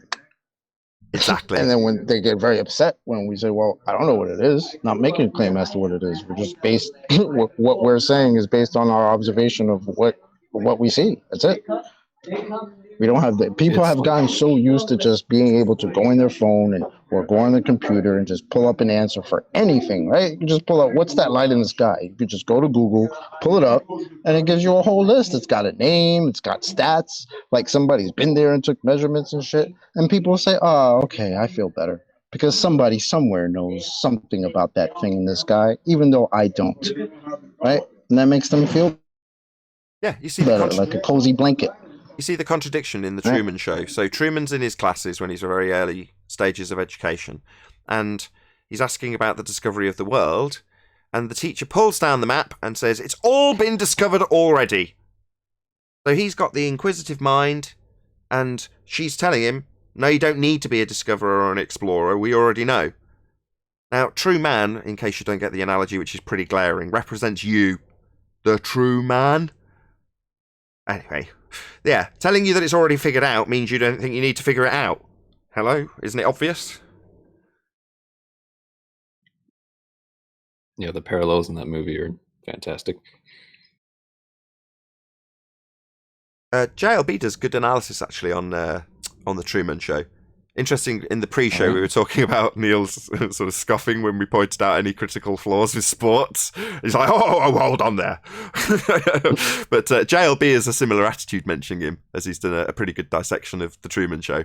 But he's similar to you, Neil. He's like, we won't let go of the sports thing, even though he exposes it and shows how it's rigged. Literally, he shows it. But he loves it, right? Can't let it go. He still gets the same chemical release when he watches sports. And, you know, it's a difficult crack to release. Correct. Most people, it's just TV in general.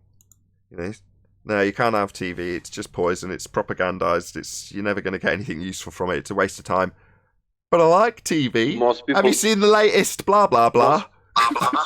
So you don't watch TV anymore, Nathan, most people just waiting that they say, for example, Earth is flat from today, we discovered, on BBC. And then people will believe, maybe. What I was saying before I was interrupted was there are globes, spaceships all over the TV throughout the day. I can't even tell you how many times they put a globe on, astronauts, space movies. It's insane. Well, because you're tuning into the TV programming. But lots of the glitz and glamour around both TV and movie celebrity has been stripped away during COVID. So while everyone's been locked down, nobody's in a professional studio, and it's not conducive to the rules to have makeup artists and script writers with you. You get to see how useless all these people are. And suddenly, the rose-tinted glasses have been taken off. And I don't know, it seems like we're in a time where things are massively changing. And Flat Earth is a part of that. There is no two ways about that. So is it a soft release? In other words, I don't think it would. When I described in an extreme example where you've got to keep people under control in a very negative way, the opposite of that is to say, well, while they're under control, just give them that little piece of information, just chuck it out there on the BBC. Well, I think that would cause problems. So I don't think that would ever. I don't think they'd ever do that. You've got to slowly release these things. You've got to drip it into the public consciousness. You can't just dump it on them. And I think I sometimes, depends which hat I'm on, sometimes I think the total opposite. But today I've got that hat on where I think we're part of the solution, which makes me think I'm just still trapped in the exact same paradigm. We're part of the problem. We're not helping at all. Anyway, I laugh about it because it's just one of those things I mull over, philosophically speaking. I think from day one, Savage has always said, we're in a psyop. You kind of hope that it is how you described it first, that it's a slow drip to ease the pain on the collective consciousness in terms of such a paradigm change. Right. Whether it is or not, Nathan, I'm like you. Well, coincidentally, as we've got a guy called Thrice on it, there's a YouTuber called Thrice 8 Hermes who's currently detailing the demiurgic system as he describes it. And he says it as follows: it matters not whether or not you're on the truth or the lie side. They're both part of the same system. So while you might seem righteous with your 9/11 truth campaign, you're still part of the exact same truth and lie system. Yeah? Now that's kind of what I'm hinting at here. If it's just part of a system and they need to tentatively release it on the public, they couldn't just announce it on the BBC. Oh, by the way, every time we showed you a globe, that was actually just bullshit. That's never going to happen. But how would it happen? Well, how is it happening? Because it's happening. We're part of that. For better or worse. So, am I gathering that a slow release is a better dosage, if you will, to kind of calmly wake people up versus abruptly and kind of shaking them like crazy? I don't think they want to wake people up at all. I think not their plan. If there was a plan and there is a dude with a plan, then God, this feels terrible to anthropomorphize what I think is something completely organic and societal based. We self-brainwash. Anyway, if there was a plan, I think it would be the case that it's more a relinquishment of the idea based in philosophy that we're on a sphere. So it'd be more the case that they just relinquish that. They might replace it with something else that might not be the obvious and observable flat nature of our reality.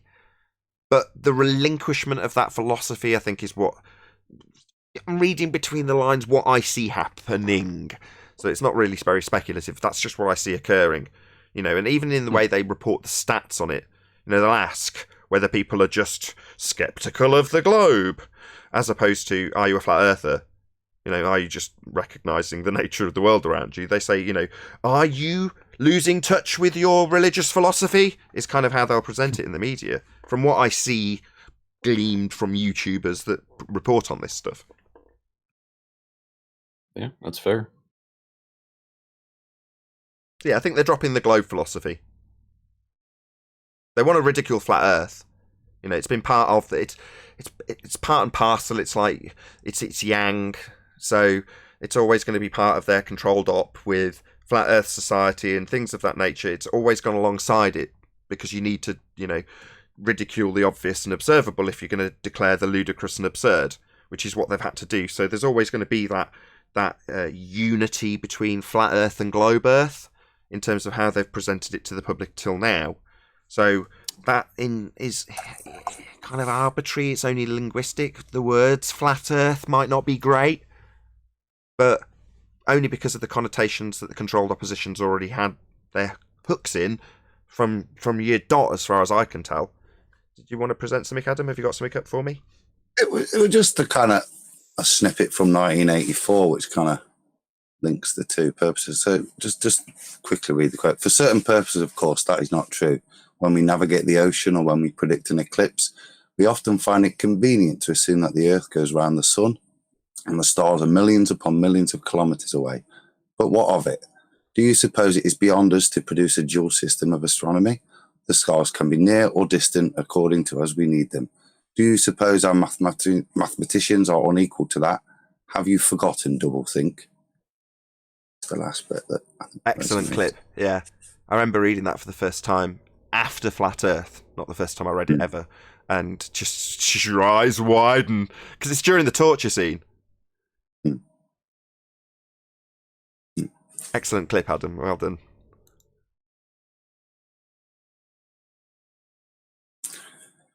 Nathan, are you able to be any more specific about who the they that you were talking about are? Yeah, I can. It's us. Us. That's who they are. Us. Yeah, good answer, actually.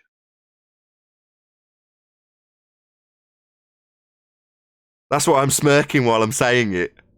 Because I'm like, it was me who told myself I was on a sphere. You know, they told me it was a model. When I look into the details of it, they're quite open about the reification. You know, the embracing the fiction in their science. They say it themselves. And who are they when we're talking about that? Well, they're just people too. You know, Andrew Thomas Young, he's just a dude.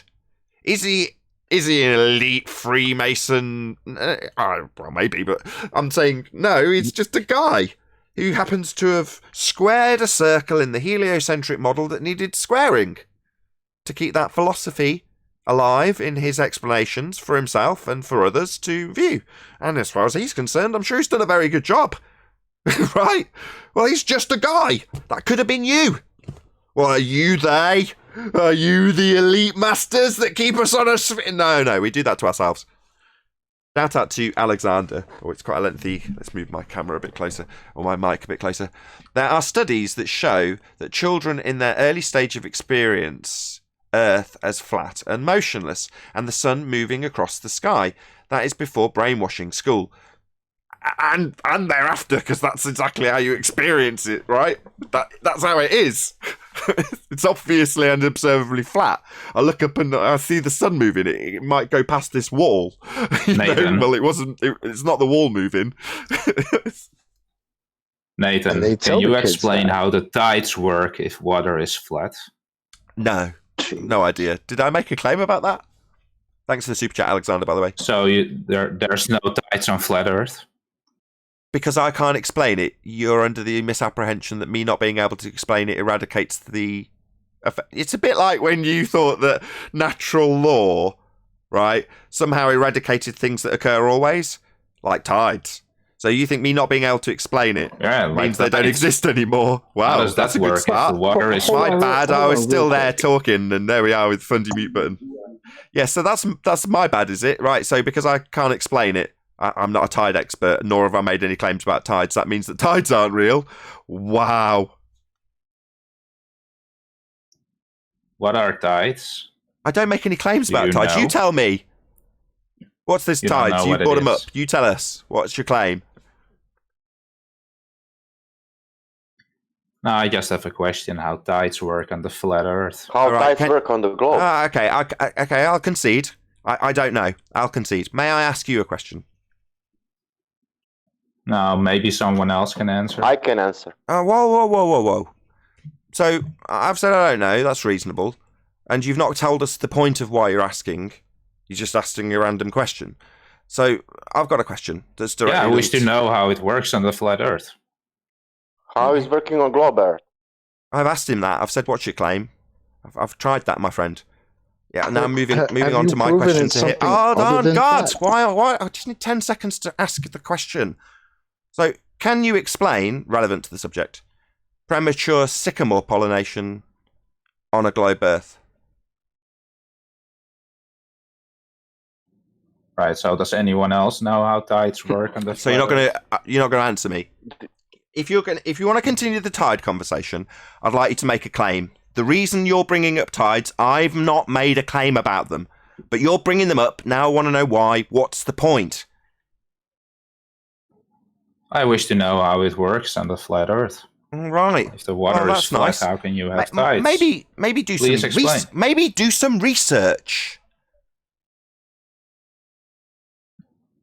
Oh, so the Flat Earth debate show doesn't know? What if we What am I told you like you debating? always tell What am I us? debating? My conceptualization of how it works on a model. Well, you're not making a claim, mate. This isn't a debate yet because you haven't made a claim. You're just challenging me to explain something, and I'm trying to highlight the absurdity of that by asking you to explain premature sycamore pollination in the north of England on a globe. Can you do that? Does that mean it's not real? Where's the debate if we don't have a back and forth with a claim first being made? Well, I'm asking a question, so maybe one of the flat earthers can talk about it. Yeah, I'm making a question too that's absurd and seeing if you can answer it on a globe. You're not seeming to see the parallel. It's not an absurd question what I ask. Well, why isn't it absurd? What does it prove?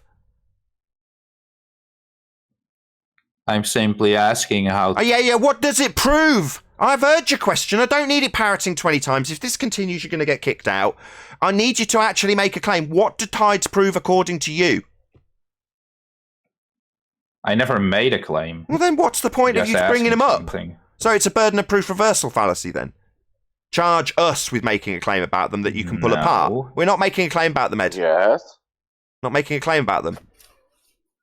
I'm asking a question about. Yeah, I know you are. We've heard your question. Flat Earth show. Yeah, we heard. In the You're just going to keep saying flat it. Earth, it had... Rams, hold on. So sorry, you don't need to keep asking the same question through me over and over again. I've asked you what relevance this has. Is it attached to a claim that you make? It's not attached to a claim I make. So if it's not being attached to any claim, it's spurious. But you won't make a claim about it, and I know why. Because the moment you make a claim about it, I will rip it to shreds. That's what will happen. But you want me to make a claim about it, right? Yeah? No, that's not going to happen. I'm not that dumb. Other people around me might bite while I'm trying to point that out. Other people might interrupt me while I point out that I can ask those absurd questions too, in the form of premature sycamore pollination in the north of England, and demand you explain it on a globe. And then claim defeat when you can't, because you can't explain premature sycamore pollination in the north of England on a globe, now can you? Meaning I win. You've not made a claim about it, but I'm going to demand you explain it, right? And you can't, right? You can't explain that premature sycamore pollination. Fail, globe loses, flat earth wins. Seem like a wholesome victory? Or merely a burden of proof reversal fallacy? About something you're not making a claim about, in this case, premature sycamore pollination, or in your case, tides. Now, I've not made a claim about how it proves flat Earth with the premature sycamore pollination on a globe that you can't prove. Just an absurd notion I'm demanding you prove for me, like you're doing with tides. Okay, bonehead? You asked me what it was related to, and it's related to flat Earth. And I'm making a claim about it, but given that that's my position, or are you going to misrepresent by way of, let's just guess, a generalization fallacy? Maybe a stereotyping fallacy? You'll say that we claim it because flat earthers claim it? I've said to you now 4 times. Maybe repeat after me. I've not made a claim about tides now, have I? Didn't you want a piece of Arwen? Well, if you think Arwen can explain it, fine. Whatever you want. Once the after show starts, my tone will change, and it'll be you and Arwen. All I'll be doing is keeping everyone off you both. Yeah, you always go wild in the after show. It's great. No, you don't listen. My tone will just slow down. My tone will change, and you and Arwen will be moderated by me. I will most likely have to keep other people off you and Arwen. If he talks about the tides on a flat Earth, fine. I don't care. I'll accept. I don't care what you talk about. If you can sucker him into that, given that I've just torn it a new one, you've been listening the whole time, right? If you think you can do that on Arwen and you'll get away with it, we'll see how you get on, mate. I won't interject and say, Arwen, by the way, I've just pulled this apart. He's been listening. He's here. Well, he's not saying much, is he? Yeah. Arwen Very will wise. Accept tides on a flat Earth. Yeah, Arwen's sharper than you. He knows when to shut up. Warming up with an Illuminati croissant for you. Illuminati croissant. With that, I'll say if you are watching this on either Nathan Oakley 1980 or Nathan Oakley Premiering Stream, then stay tuned, as there will be, obviously, an after show to follow with Arwin and Ed going at it, hopefully full bore. If you're watching this live, massive thanks to all of you. Smashed the super chat, liked, commented, shared, subscribed, and all that good stuff. Of course, a massive thank you to both Discord and G Plus panels for making today's live show possible. Once again, stay tuned if you're watching on either Premiering Stream. I've been Nathan Oakley, and I will see you all in the next video.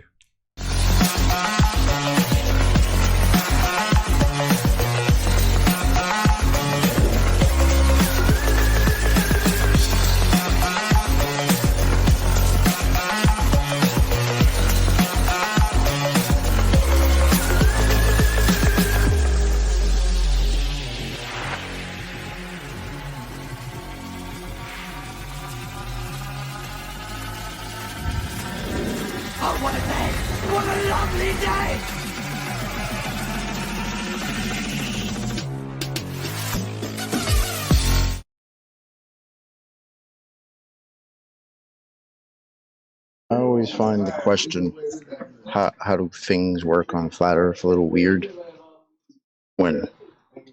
because they're made to seem like somebody's proven that it's something other than flat, stationary. So it's almost like you're just asking, how do things work? Yeah, if the Earth is flat, it would just work. Tides are happening. They just work. They just work. Yeah, they're just working on flat Earth. The Earth is flat. So you're just asking, how do tides work? Well, we don't know. We don't make a claim about that. But you apparently do, though. I don't understand how they don't understand that. He's going to talk about force. What's the force that's causing the tides? Yeah, it's an incoherent. Out of curiosity, does anyone see that? Maybe I'm wrong on this. No way to reply. Anyone to see it. that? There's two the of y'all question he was talking leading over each with? other. What's that? Two of you guys are talking at the same time. I'm not sure who. I'm not looking at Discord. Right, Arwin. Why don't you say something? Arwin, are you there?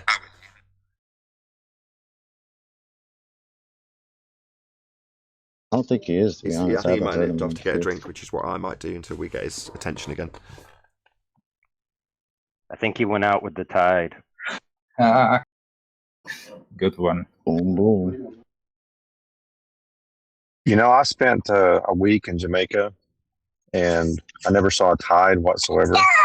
And I even talked to the locals about a tide, and they said they never noticed them either. So, do tides happen everywhere?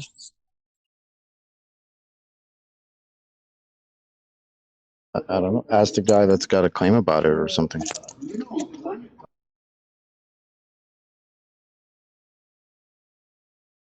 I feel like it was definitely a burden of proof reversal attempt, but at the same time, it was borderline an attempted straw man at that point. Because, like, what would be the motive for asking somebody for an explanation where they haven't made a claim? Whereas So who said you heard what he said when Nathan said, well, he doesn't make a claim as to how tides work on flat Earth. And he said, oh, so then tides don't happen on flat Earth then, right? Oh, he did make a claim. He did make a claim. If you go back and listen to it, he made what claim was that? Who said tides are not there on Jamaica? There are no tides in Jamaica. Who said? No tides in Well, Jamaica. I was there for a week, and I never saw one. And then I talked to the locals. They didn't even know what I was talking about. And they said if they saw it, the water going out, if they you would look think in it was a the tsunami. Getting fundy muted. Ed, told him to finish fucking talking yet. Are you out of your mind? You just asked him a fucking question. Are you going to let him finish? No, he's not. He fundy muted it. You just fundy I muted just Paul. asked who said it. Yeah, you just fundy muted Paul. Now you're doing it to me. So Paul, you asked Paul a direct question. He started to answer you, and then you just talked through it. Yeah? What wanker. Go ahead, Paul. I asked who said Yeah, but it. shut up. Very simple. Last chance. Need a neutral platform? What, so you can talk through every word that your opponent says? Yeah, that's your mute button, mate. You keep projecting that shit onto us, though, don't you? You keep fucking muting him, you ignorant piece of shit. Shut up! Go ahead, Paul. Yeah, I mean, I was there for a week in Jamaica on the beach every day. Didn't see the tide come in and go out. Then I asked the locals, "You guys have tides here?" And then they said, "What's a tide?" And then I described it to them. They thought, "Oh, if we saw that, we'd think it was a tsunami." So according to the locals in Jamaica, there's no tides there. I tagged you in the chat. Ballbuster livestream text channel. A little bit more information.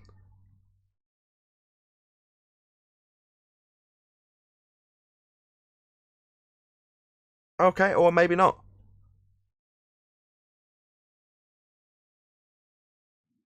Well, it shows the tides in Jamaica. So When you say it shows them, really what is it? That's a chart. Is it? I was just about to ask that, Paul. Go ahead, Paul. Go ahead, Nathan. Well, you're asking No, the I same said that's question. a chart. Oh, go ahead. Sorry. Go ahead. Chart.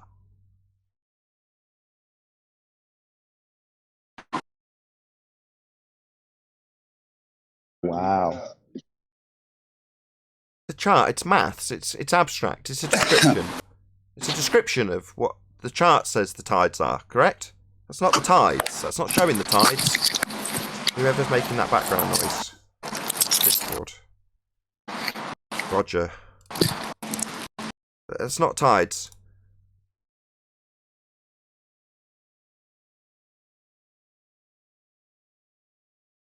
Is there a difference between seeing a chart and experiencing what a tide is? Is there a difference?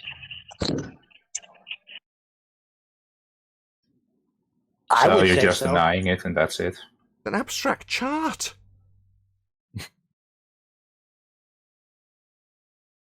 That's all these globe heads do anyway, is Google, and the first thing they find, they hit it. Yeah, that's it. This is grasping for some sort of a win. Oh, I could pull up a chart of tides in Jamaica. So that falsifies the fact that this guy told me, who lives in Jamaica, told me that he doesn't even know what a tide is. Yeah. That's a good job, man. Good job. Hey, Chucky, what about what I read yesterday about the movement of Earth? Did you get that link? And while you're looking, did you get my link to the text about the center of the Earth being molten beyond the Curie point? That proves it, by the way. I should have thought of that. Just get a link. That proves everything. Thanks. No, this is about how Earth moves, and that's the reason why you don't feel it. You don't. There were no time differences when you're going east to west. It was a whole bunch of convoluted nonsense. Pretty sure that's down to Bigfoot, isn't it? What's that? They attribute that to Bigfoot. I'll just get you the link. Don't forget the chart that goes with that link. Yes, please. Yeah, it charts the vibrations of his footprints. That's right. The data, you got the data.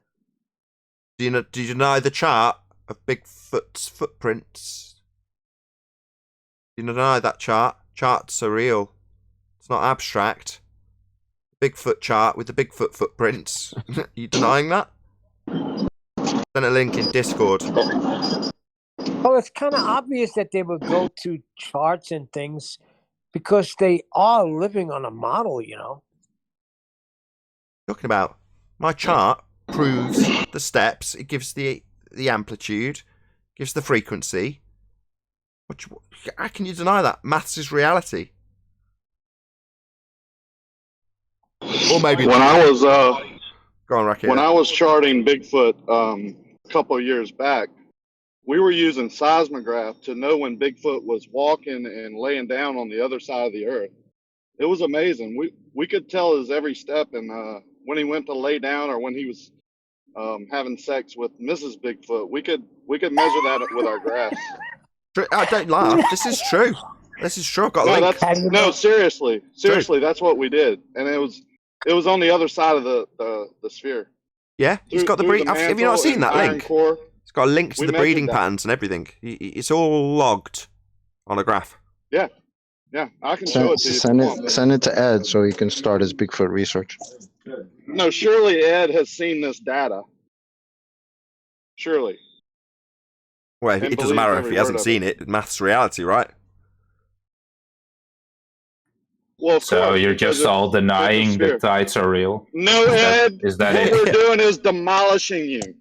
Ed, ask White. Did anyone here say that tides are not real? I've not seen any demolishing yet. No, you wanted to straw man us. Chocolate. Ed, did anyone here say that tides are not real once? Ed. Hello? So tides are real. Okay. Cornball, I asked you a question. Did anybody here suggest that they are not real? What are tides?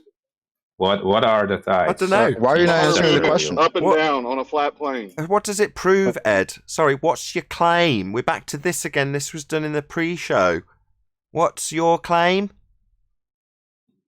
I don't have a claim. I'm asking questions. You know how retarded it is for you to ask, are tides real? When you yourself just posted a graph about how tides happen in Jamaica. Did you just debunk yourself? He hasn't made his claim. Cornball. Debunk what? No. He hasn't made a claim. No. What's his claim? Tides are real. Are tides real? He hasn't made a claim that's associated with it, though, has he? Tides are real, therefore what, Ed? Ed. Therefore sphere. Come on, you know that. He hasn't done that yet, though, has he? And I don't know why. Right? He needs to. He needs to flip the burden of proof and get us to start justifying something nobody's claimed and nobody's disclaimed. Nobody said there's no tides for you to come along and challenge us on. Now, Paul's example. One question. Paul's example with hearsay. Feel free, man. Grill him away. It's his claim. No, notice this tactic though lately. I've been noticing it a whole lot. Instead of actually making claims for their globe, what they do is ask questions and not want to associate any of those questions with any claim of globe. Just how do things work on a flat Earth? Well, until you prove it's anything other than that, all you're doing is asking, how do things work? That's what you sound like. Exactly. Go ahead, guys. Well, you've been doing this for like 5 years, so someone must know the answer, right? Yeah, but right. Does any answer Hold on. hold on. Sorry, you've been a globehead your entire life, and you can't tell me why we have premature sycamore pollination in the north of England on a globe, and you've been doing it your whole life. 5 years is nothing by comparison to your fundy belief in a globe, and I'm asking specifically how premature pollination of sycamores occurs on a globe. But you can't do it, can you? I win. Earth's flat. You can't do it, can you? You can't explain premature sycamore pollination on a globe, can you? Now, I'm not making a claim here, am I? All I'm doing is your same stupid trick and claiming victory at the end. It's pathetic. Now, at no point will he acknowledge that my standard's his standard. Me demanding he explains premature sycamore pollination in the north of England on a globe is exactly the same as him saying, explain tides on a flat Earth. Hello? Did you make a claim about sycamore pollination? Did I make a claim about tides? No. But that's the only trick they got left. He can't come here and make any positive assertions about his fundamentalist religious assertion that we're on a globe. I can declare that all of his maths for a globe is derived from a flat plane, and they just insert a presupposition of R. So once you remove his fundamentalist R-based religion, you're left with a flat plane, mate. Obviously and observably flat, as measured, by even your own surveyors. They just assume they're standing on a sphere before they measure it flat. So you want proof of my claim? There you go, I've just made 3. What about your claim? What about tides? What do they prove? Oh, I've just got to justify something I haven't made a claim about, right? No, mate, that's useless. As useless as premature sycamore pollination in the north of England on a globe. Which obviously, I'm just asking questions. I just want to know about this sycamore pollination on a globe. You should know. You've been a globehead your whole life. Right? Ask the same question. Let's see how predictable he is. I haven't been studying the globe my whole life. That's ridiculous. Been a globehead your whole life, though. You're talking about the Earth being observably flat. Yeah, you've definitely thought the Earth is a globe longer than I've thought the Earth's flat. You said 5 years. You've definitely thought globe longer. So if you want to qualify in those terms, which you did, I can do the same and therefore say it's reasonable that you, having had this belief, this religion longer, you should know why we have premature sycamore pollination on a globe. And if you can't, it proves it's flat because you can't answer it. And if the water is flat, how can you have tides? Yeah, that's the same standard I've just laid down and demonstrated how ludicrous it is. Jeez, I know he wasn't going to get it. It's thick. He ain't going to get it. Yeah, it's stupid. I think, Nathan, that you're losing time with him.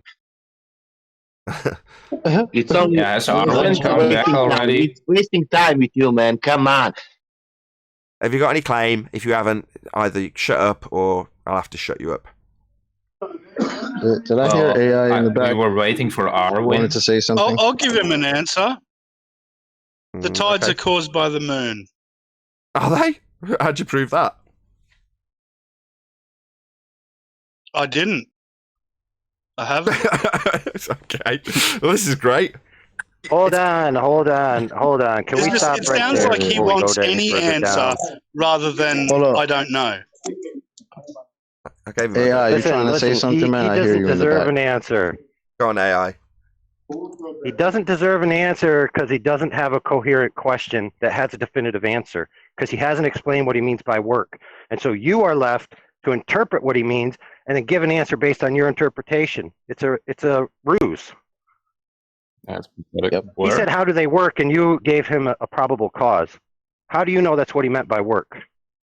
He's actually saying to you, if you listen closer, that it's impossible to have a differential in the height of water or a water swell if the plane of the table of where the water is flat. That's retarded.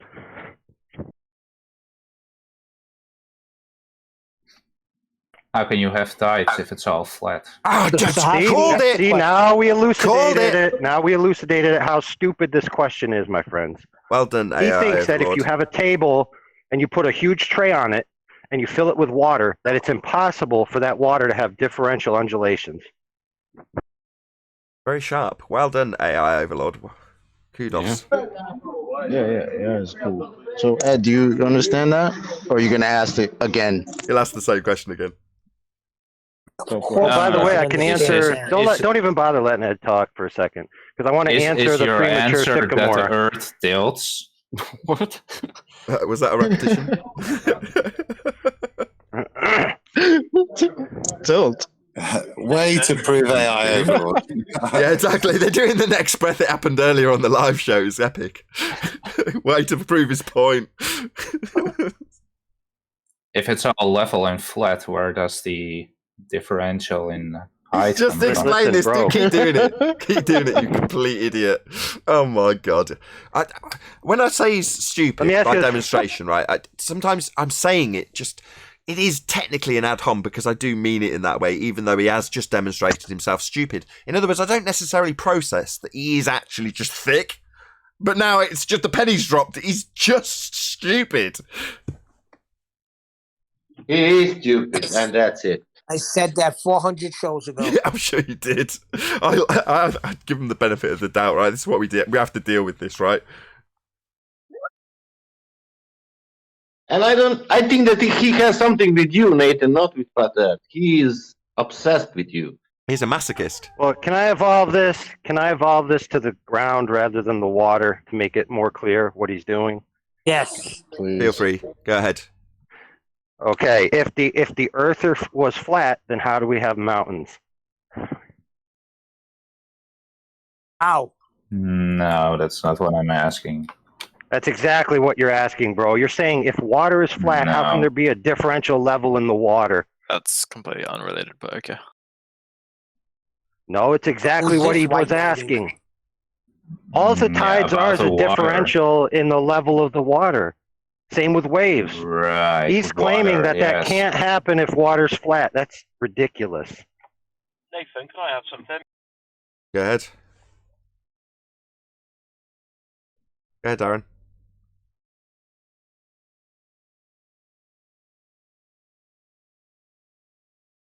Go.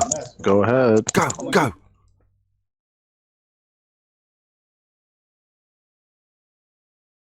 You do seem like you have some expertise on premature pollination.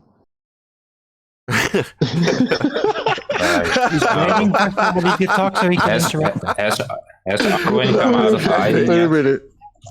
Did you really just say that, bro? Could you repeat that? Sorry, Ed. I've been leading people with that for about 4 Guys, months. Thank you Ed- so much.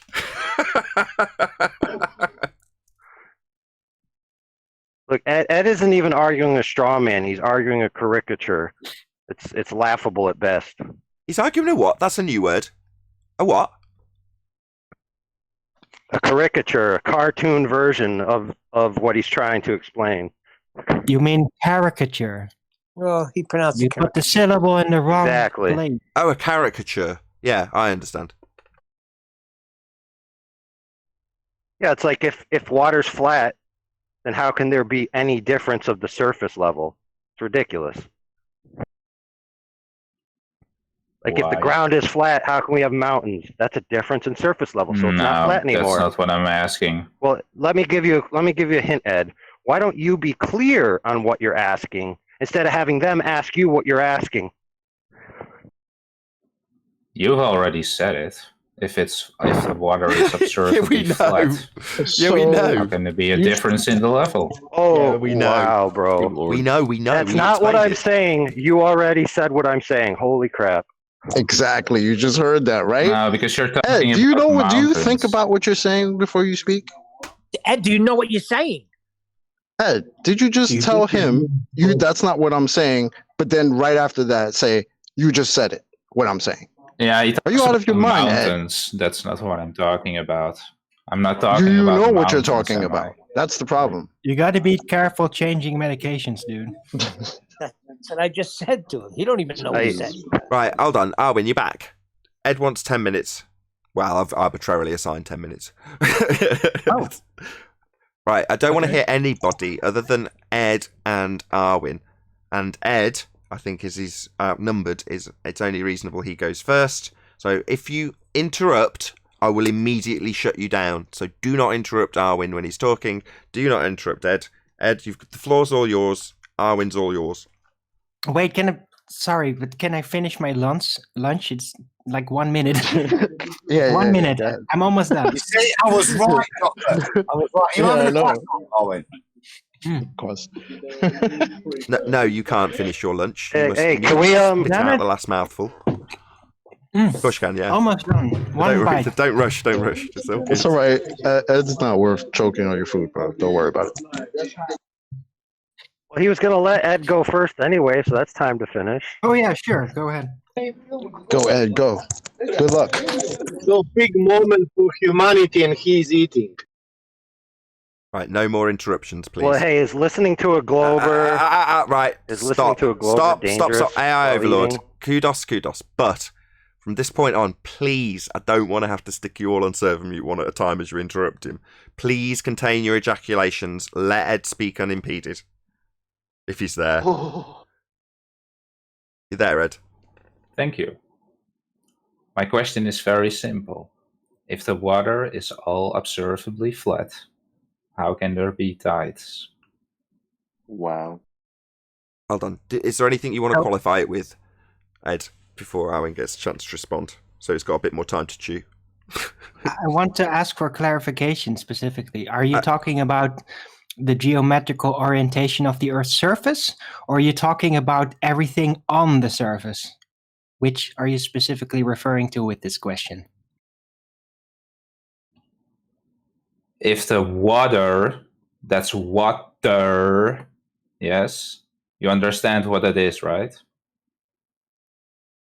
Right, so if that's all observably flat, how can there be tides?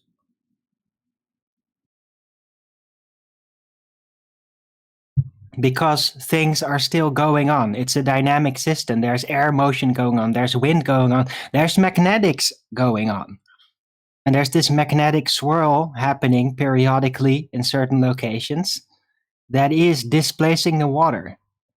It's causing that. Right. But if there So were then it's not flat. if there is no forces introduced anywhere at any point, which is physically impossible in this realm, by the way, because there's always stuff happening.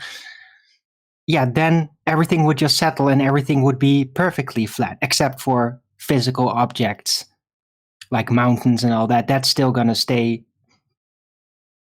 It doesn't sink down when it's still obstructed by right, more so the mountain water beneath. does curve. Right, so the water does curve and it's not flat then.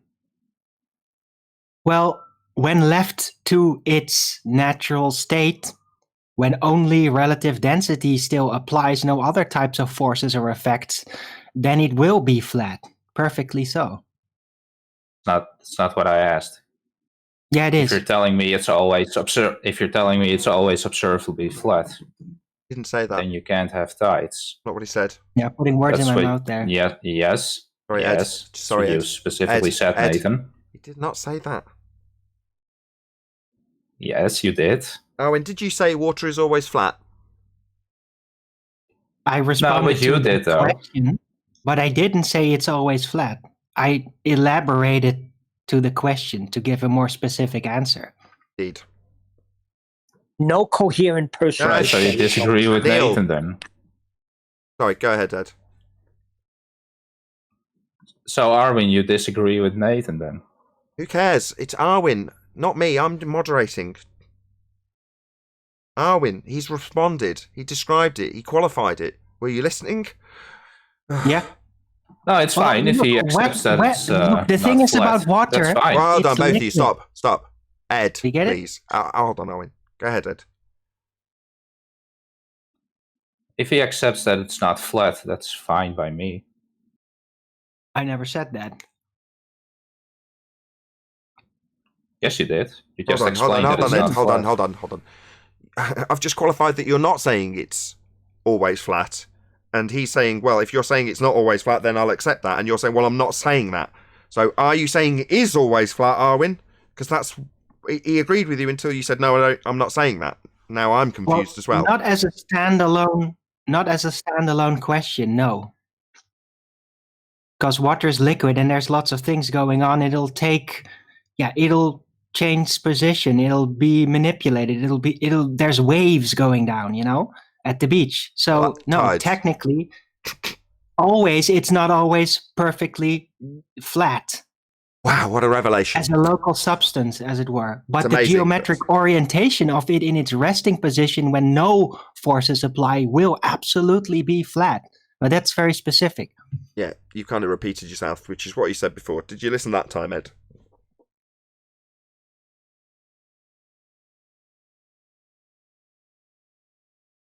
Ed. Maybe he lost interest. Maybe. You can't trick me anymore. No one else, just Arwin and Ed. Ed! Don't see him flashing. Well, that was fun. Just out of interest, Arwin, did this prove or disprove anything in terms of the nature of the world we dwell atop? Well, if anything, it emphasizes that water will be manipulated by external forces in order to not be perfectly still and flat anymore. That's what you can derive from all this. Right. And that's about it. Water at rest is flat. Fascinating stuff. Doesn't really prove much either way. I mean, you could show a specular reflection on a flat lake and say, there you go, couldn't have that if the water was curved. That would be making a claim. Of course, we haven't had that from the opponent here, have we? We just had a challenge to you to describe how tides work. Speculate about whether or not we've got water that moves when we're all pretty much aware that we've got tides and nobody's claiming we haven't. So that was all pretty pointless, really. Shame the globe side of this argument didn't really present anything. But thank you for taking part, Arwin. I don't really see the point, and your opponent seems to have vanished. Oh well, I The tried. point is More the and more concession scared to that make it's their not- claims. Well, yesterday was all about, I'm afraid to do that. Why don't I do that? Now I'm doing it, and now he runs away at the end. We barely covered 5 minutes here. He Didn't got really what he achieve much wanted, either. though. He didn't really achieve much neither. I think Ed has more stamina it's for like trolling than he has for actual debating. Maybe. Right, anybody else? seemed- I know you're all keen now. Go ahead, free for all. Well, it seemed like you. Well, it's a medicine cabinet. It's a medicine cabinet. You go into your cabinet because you have cognitive dissonance pain.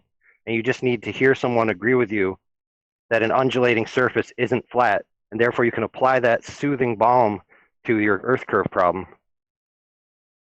Ah, like aloe vera. Yeah. Yeah, To hurt all exactly. the More like, hurt. Aloe vera. More like aloe sailor. Exactly. I have some questions. I have some questions on the relative density. I just need some clarity on it. That's another Arwin cool. subject. Arwin, you're about still. Yeah, still here. So when you manipulate the medium, I was hearing this when Spurs was on FTFE. When you manipulate the medium, things can go up or down. And then he did a hypothetical about being in space. Here's my main question. If you're in a vacuum and you pull the vacuum out and you drop something and there's no medium there, what's bringing it down? What? What is this? There is no medium there. There's definitely a medium there. There's definitely a differential between the medium the object is in and the object's, both their density. So, you can call a vacuum not material being there in large quantities, but effectively the volume of it has an average density, just like the object. And that is what causes the displacement when the differential is big. Also phrased as, what vacuum? Right. Yeah. Yeah, The vacuum doesn't mean there's no medium there. It's not about what substance the medium is. It only matters what the density of the medium is. How dense is the thing in a certain volume. Hold on, just a quick question for the guy. Are you under the apprehension that in a vacuum things will always go down? That's not necessarily. I am just trying to wrap my head around it. But just try. Hold on, just try yes or no. Are you under the apprehension that things will always go down, as you're kind of phrasing it to Arwin, in a vacuum? I'm not. Because it depends on the material, right? Yeah. I suppose. What goes up in a vacuum? Does a helium balloon still go up in it? Well, any gas. No, nothing goes up in a vacuum. Anything that's if it's an empty space and you release a gas, it's just going to expand in all directions to fill the availability of volume it has to fill. That's what gas does, regardless of which gas you release. It just bounces around and hits the walls. That's what it does. You'll never show me an instance where in a vacuum you release a gas and suddenly it's all pooling at the bottom. That will never happen. But that's kind of the inference that you're implying. But you're talking about stuff that's dense and solid. But if you did it with a gas, which is also matter, it's stuff, well, it would expand in all directions, all vectors. Okay, my mind problem was that there, I was thinking that there is nothing there. So, I understand if you're heavier than water, it goes down, and if you're lighter than air, it can go up. But if there's nothing there at all, that's just where I was Does helium have a density? Yes, it does. Is there? Can you measure that? Like, you could say there is a density to a medium balloon, right? Yes. Would that be more dense than the non-medium that's in a vacuum chamber? Yeah. So wouldn't it? There you go.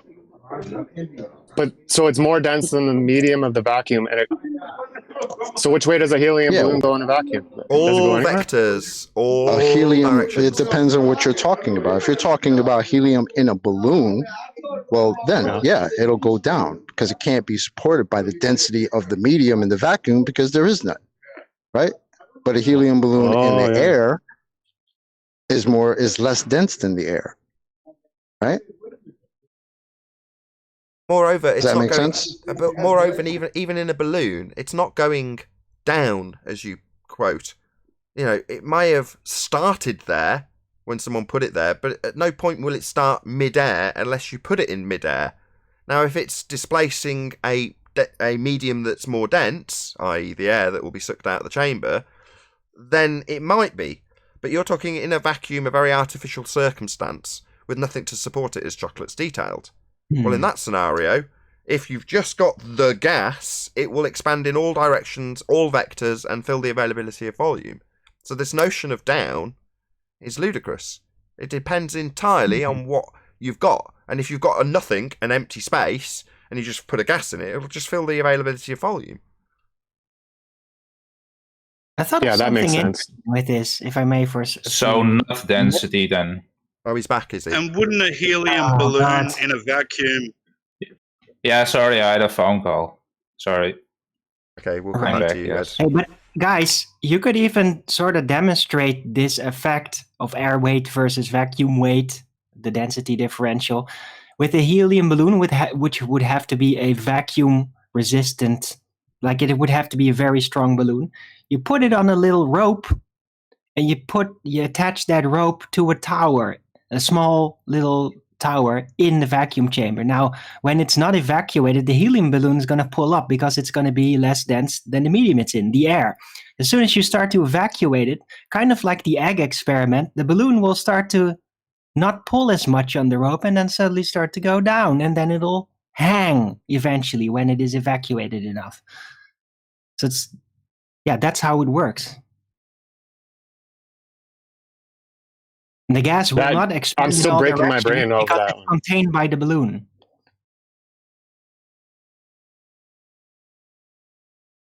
It's really hard to wrap my mind around.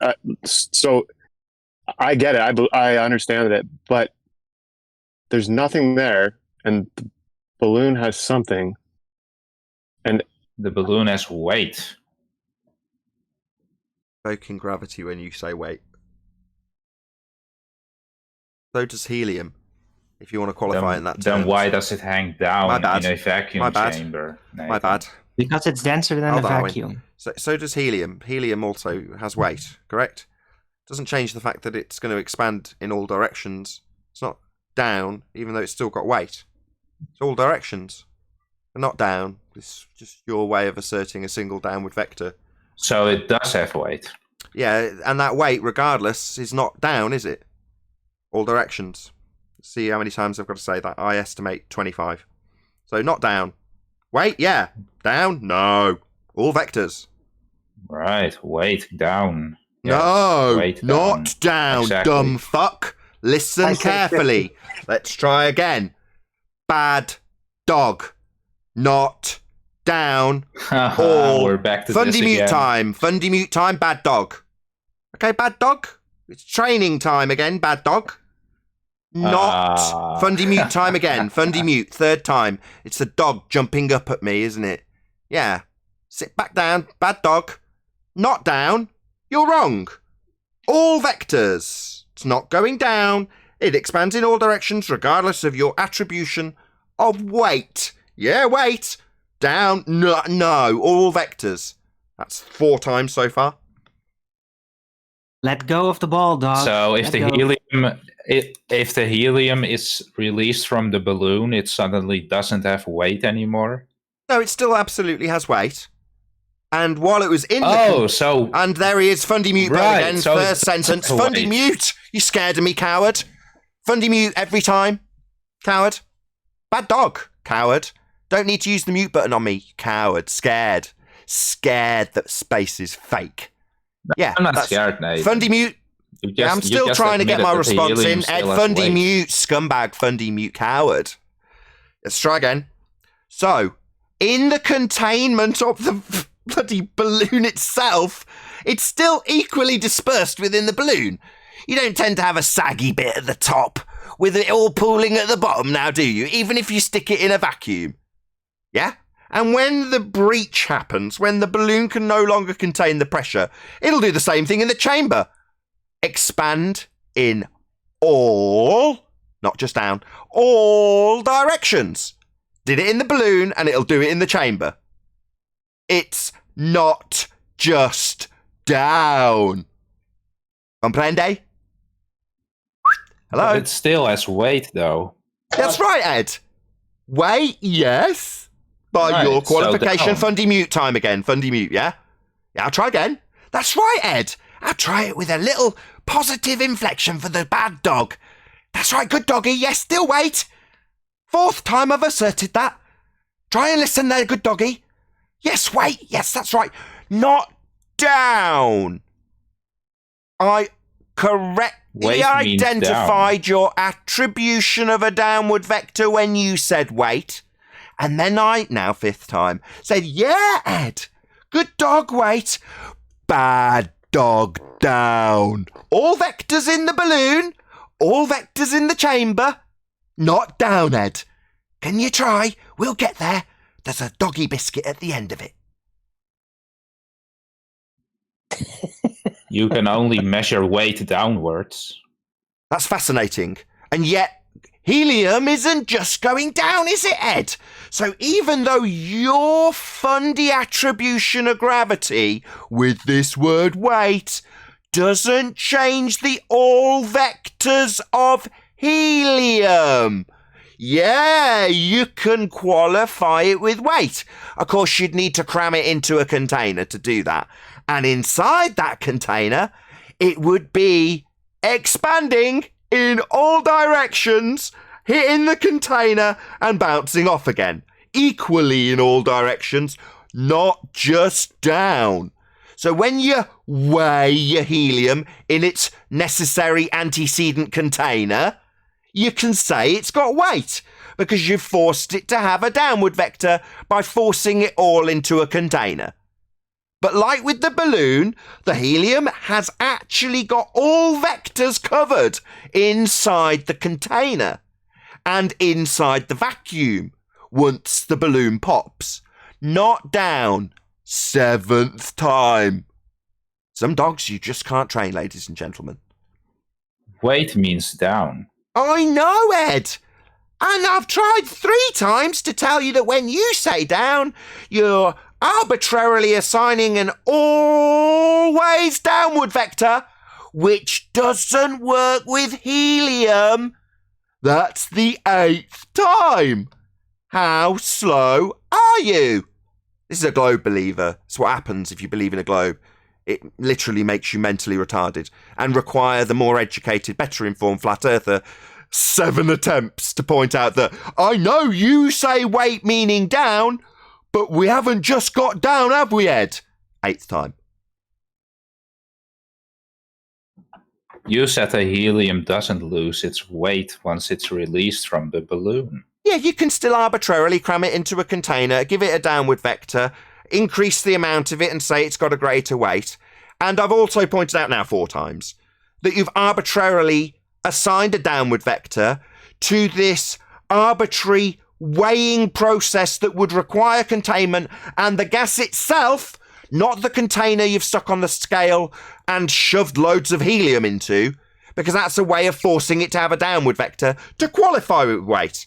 Now, I've expanded on my justification for saying weight, yes. Down, no. Yes, you can still qualify the amount that's in that chamber. You could gather it all up, put it in another container, and put it on a scale. Weight. Ka-ching. Done. Job's a good one. Does that mean that inside the container you're weighing, it's going down only? No, it doesn't. You know, you don't qualify gases in that way. You qualify them with pressure. The force exerted on the walls of the container. Now, I know you fundies need to give us a downward vector to later assert that that downward vector you're using as a measurement here somehow holds the gas here with your reification of gravity. I've pointed that out 5 times. You mean down when you say weight, but the gas isn't just going down, Ed. I think that's the 9th time I've attempted to educate a brainwashed, globe-believing Dumbo. Flat Earth, ladies and gentlemen, come to the light side of truth. Come to the more educated, better informed side of this argument. The globe believers are Ed here. 9 times to explain that gas is expanding in all directions, and regardless of his arbitrary assignment of down to it, when he weighs it, it doesn't change the fact that it's always expanding into every container it's ever placed in. And that will never change. It's a law of nature. Yeah? Something he also denies, right? Unlike tides, gas will definitely fill the space. Wrong, because if you release helium, it goes up. That's right, not down then. So wait. Wait to concede my point. Maybe spend the next 10 minutes using that as your defense. My point. Yes, Ed. No, because that was in the container. Then it goes down, yes. Oh, so you'd need a container then. So if we need a container... Outside in the sky, it goes up. So how does it stay here then if the sky's a vacuum?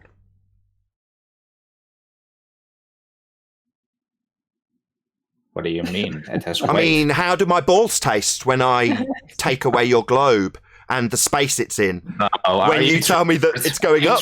Because you just told me it's going up. Maybe Fundy mute time. Maybe Fundy mute the moment where he realises that his argument leads to space being fake. Because, yeah, up, Ed, that's right. Gas goes all up. And you also described it being in a container that it would need. Yeah, this is the point where I pin you down and teabag you. That's right, Ed. Yeah, maybe use my argument as a defence now. Yeah, that's pretty go bad, up Ed. forever because it has weight. Oh, so when I also You said that you'll be assigning a downward vector to weight to keep it here when I point out the sky's not a vacuum, I called it. You admitted helium as weight. It does. That's why it doesn't go up forever. How'd you weigh it? Just like all the gas. How'd you weigh it? Irrelevant. It has Yes, salty. That's how they taste. Not irrelevant. I've already detailed that you'd have to force it into a container, Ed.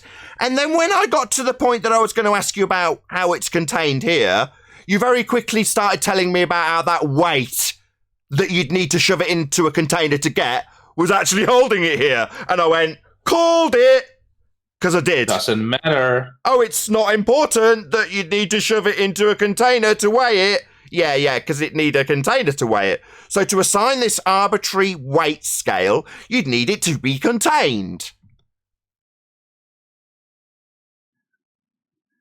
Salty? Doesn't matter. It has weight. Doesn't matter, bad dog. It matters because it annihilates your space being a vacuum belief. Oh, are you muting me again? Aren't you trying to say that weight means down, Ed? Sorry, did you just spend the last 10 minutes Fundy muting me every time, and now he's claiming he's being muted?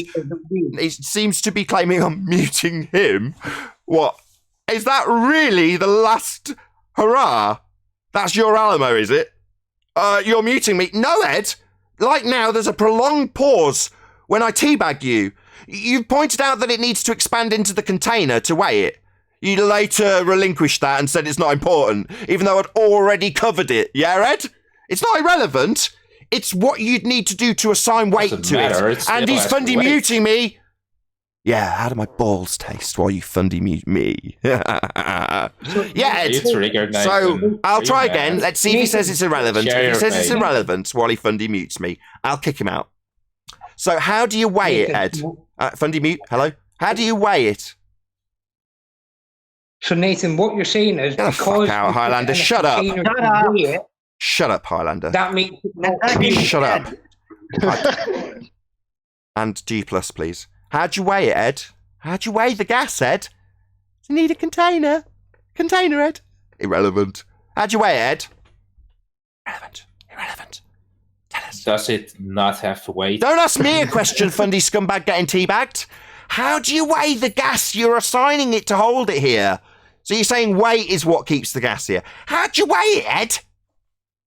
Irrelevant. Does the gas not have weight? Why are you asking me something when I've just asked you how you weigh it? You're saying weight holds the gas here, stops it going into the sky vacuum. And I want to know how you weigh it, Ed. Maybe Fundy mute me constantly, maybe, yeah? Maybe tell the audience I'm muting you. Go on. Coward. Fundy mute me again. How'd you weigh it? My question. How'd you weigh it? You said weight. How'd you weigh it? Last chance that I'm Does kicking you the out. gas not have weight anymore to release it? How'd you weigh it? I don't know. How'd you weigh it, Ed? How do my balls taste? How do they taste? So, can you answer the question? Can you answer the question?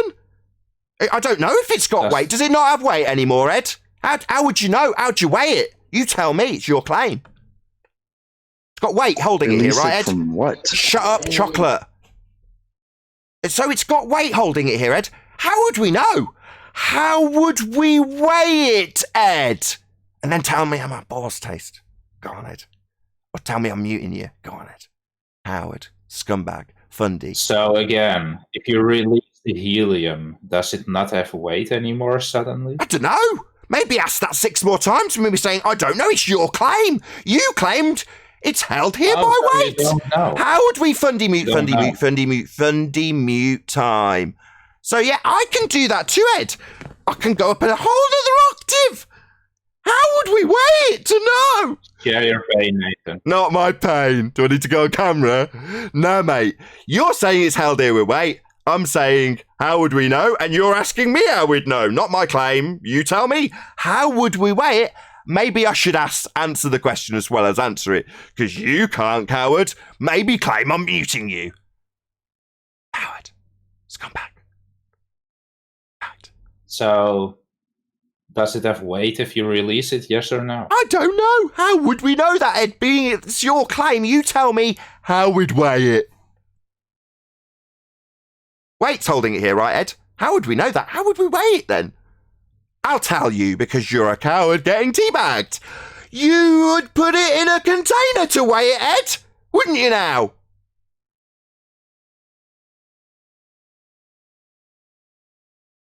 Not muted. Not muted. Getting teabagged, Ed. You'd need to put it in a container, Ed. So again, you'd need a container, Ed. Because without the container, there can be no pressure. Because that's how you qualify gases. Pressure. The force exerted on the walls of its container, Ed. That's right. All directions, all vectors, not just down. They don't really use weight for gas. Better qualifiers, pressure. The force it exerts on the container. And to weigh it, you'd need a container also, Ed. You claimed that weight holds it here, and yet to weigh it, you'd need a container for gas. Yes. Share your pain, Fundy Muter. Yeah, so without the container, there can be no pressure. I'm not Ed. in pain, Nathan. Yeah, you can Fundy mute me though, can't you? Without the container, there can be no pressure. And there can be no weight, Ed. How are you going to weigh it, Ed? Pressure. Pressure is not weight. And without the container, there can be no weight, Ed. How are you going to weigh it, Ed? So again, does the helium lose? So you're going to ask me a question, coward scumbag getting annihilated because he's got a globe belief, and he's getting annihilated by the better informed, better educated, smarter, better looking flat earther. That's what's happening, Ed. No, wait. No, you need a container for weight, Ed. To weigh it, Fundy Muter, you'd need a container, Ed. There was lots of stony silences. There was lots of you talking through me. There was lots of projection about being muted. But also there was me continually pointing out that you'd need a container to weigh it, Ed. How did it taste? You just got educated. So no weight then? No, So not no without weight a then? container, Ed. And without the container, there can be no pressure, Ed. The sky is not a vacuum, Ed. The gas would fill the space, Ed. We definitely haven't got out of space, Ed, because the gas would fill it. Pressure is not weight. Yeah, no weight without a container, Ed. Lots of stony silences when I asked you how you'd weigh it. And then I told you you'd need a container. How'd you weigh it, Ed? How'd you weigh the gas, Ed? In the atmosphere. Atmosphere's an oxymoron. Atmo doesn't have a shape. Atmo means air. Sphere is a shape. You're asserting that air takes the shape of a non-container in a vacuum. No, it just takes the shape of its container. Yeah. Weight is relative, Ed. It's That's relative. wrong. Like How'd you weigh it? How would you weigh a gas, Alwyn? How would you weigh a gas? Atmosphere or in a vacuum? Unless Ed is saying there's a container. You're saying there's a container, right, Ed? You're weighing it, so there must be a container, right, Ed? Without the container, there can be no weight, right? I'm pretty sure even the water weight of contained gas is different from air weight. Go on, Alwyn. He's Fundy muting you, of course. I'll have to take charge. I'm just saying that weight is a convention and it's relative. It's all based on relative density. So regular weight should be basically called air weight. It's weighed in a medium of air, which sets the specific relative density differential for the weight to be consistent. Right, but air or gas in a tanker, yeah, you have to put it in a tanker to weigh it, right? But if you weigh that same tanker with the same amount of gas on a scale in water, you're going to have the water weight of the gas and the tanker instead of the air weight. It's going to be different because things weigh different in different mediums. Relative because to it's the medium, relative. then. So it's relative to the medium then. So it's kind of arbitrary, and you can qualify it. But to qualify it for gas, you'd need a container. Absolutely. How else are you going to determine how much weight pressure it exerts? It's not going in a singular direction. Ed, can you weigh Right, gas that's without a what- container? Arwin, that's interesting you said that, because the weight of the water gets introduced. Right. Can you answer chocolate? Otherwise, See you how you only get on. No, that's not what I said. That No, it's weight in water, not the weight of water. It's about the medium. Chocolate's got a question. Go ahead, Chocolate. Exactly. The weight of the water. So we're in versus agreement. the Ace. scale. Exactly. Ace. So we're in agreement. Excellent, Chocolate. Glad you both agree. Can you go ahead, Chocolate? The weight of the Can water you is the weigh weight of gas the Bad without dog. a Bad. container? Hold on. Bad dog. Try again.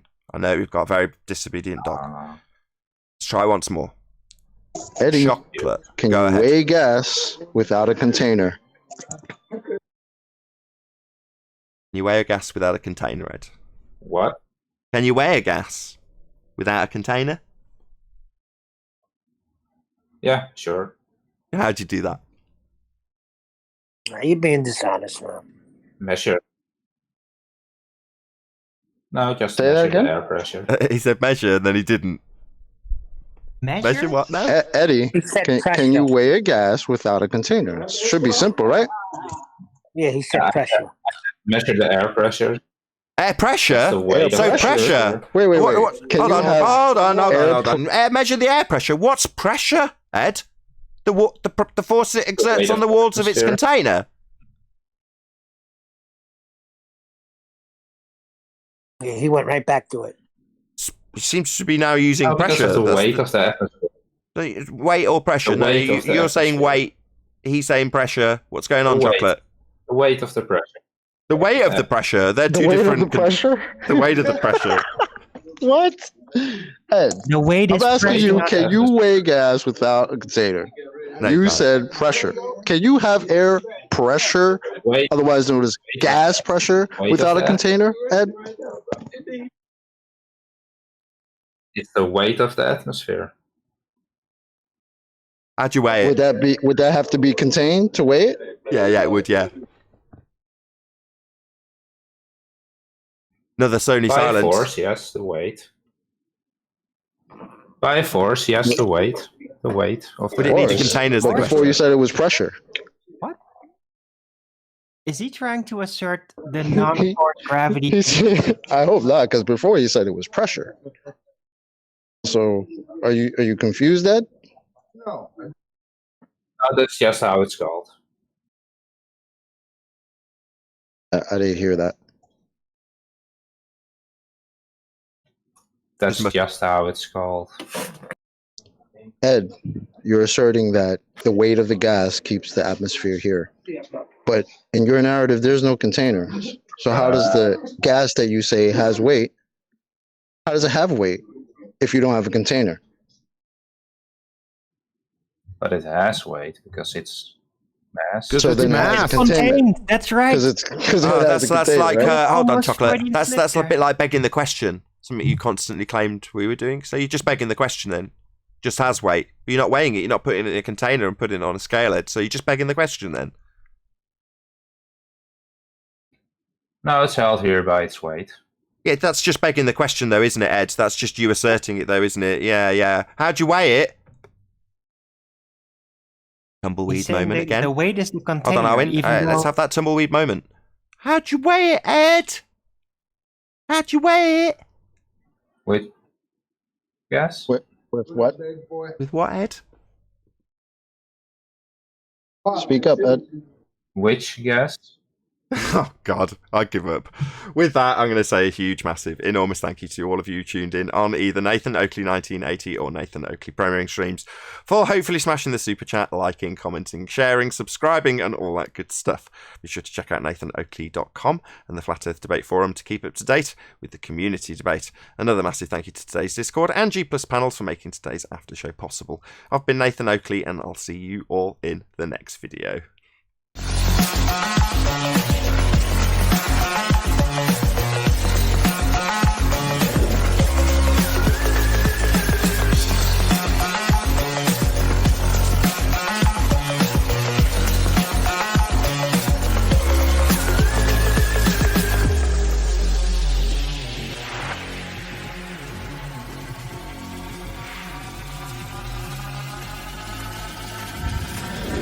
Oh, what a day! What a lovely day!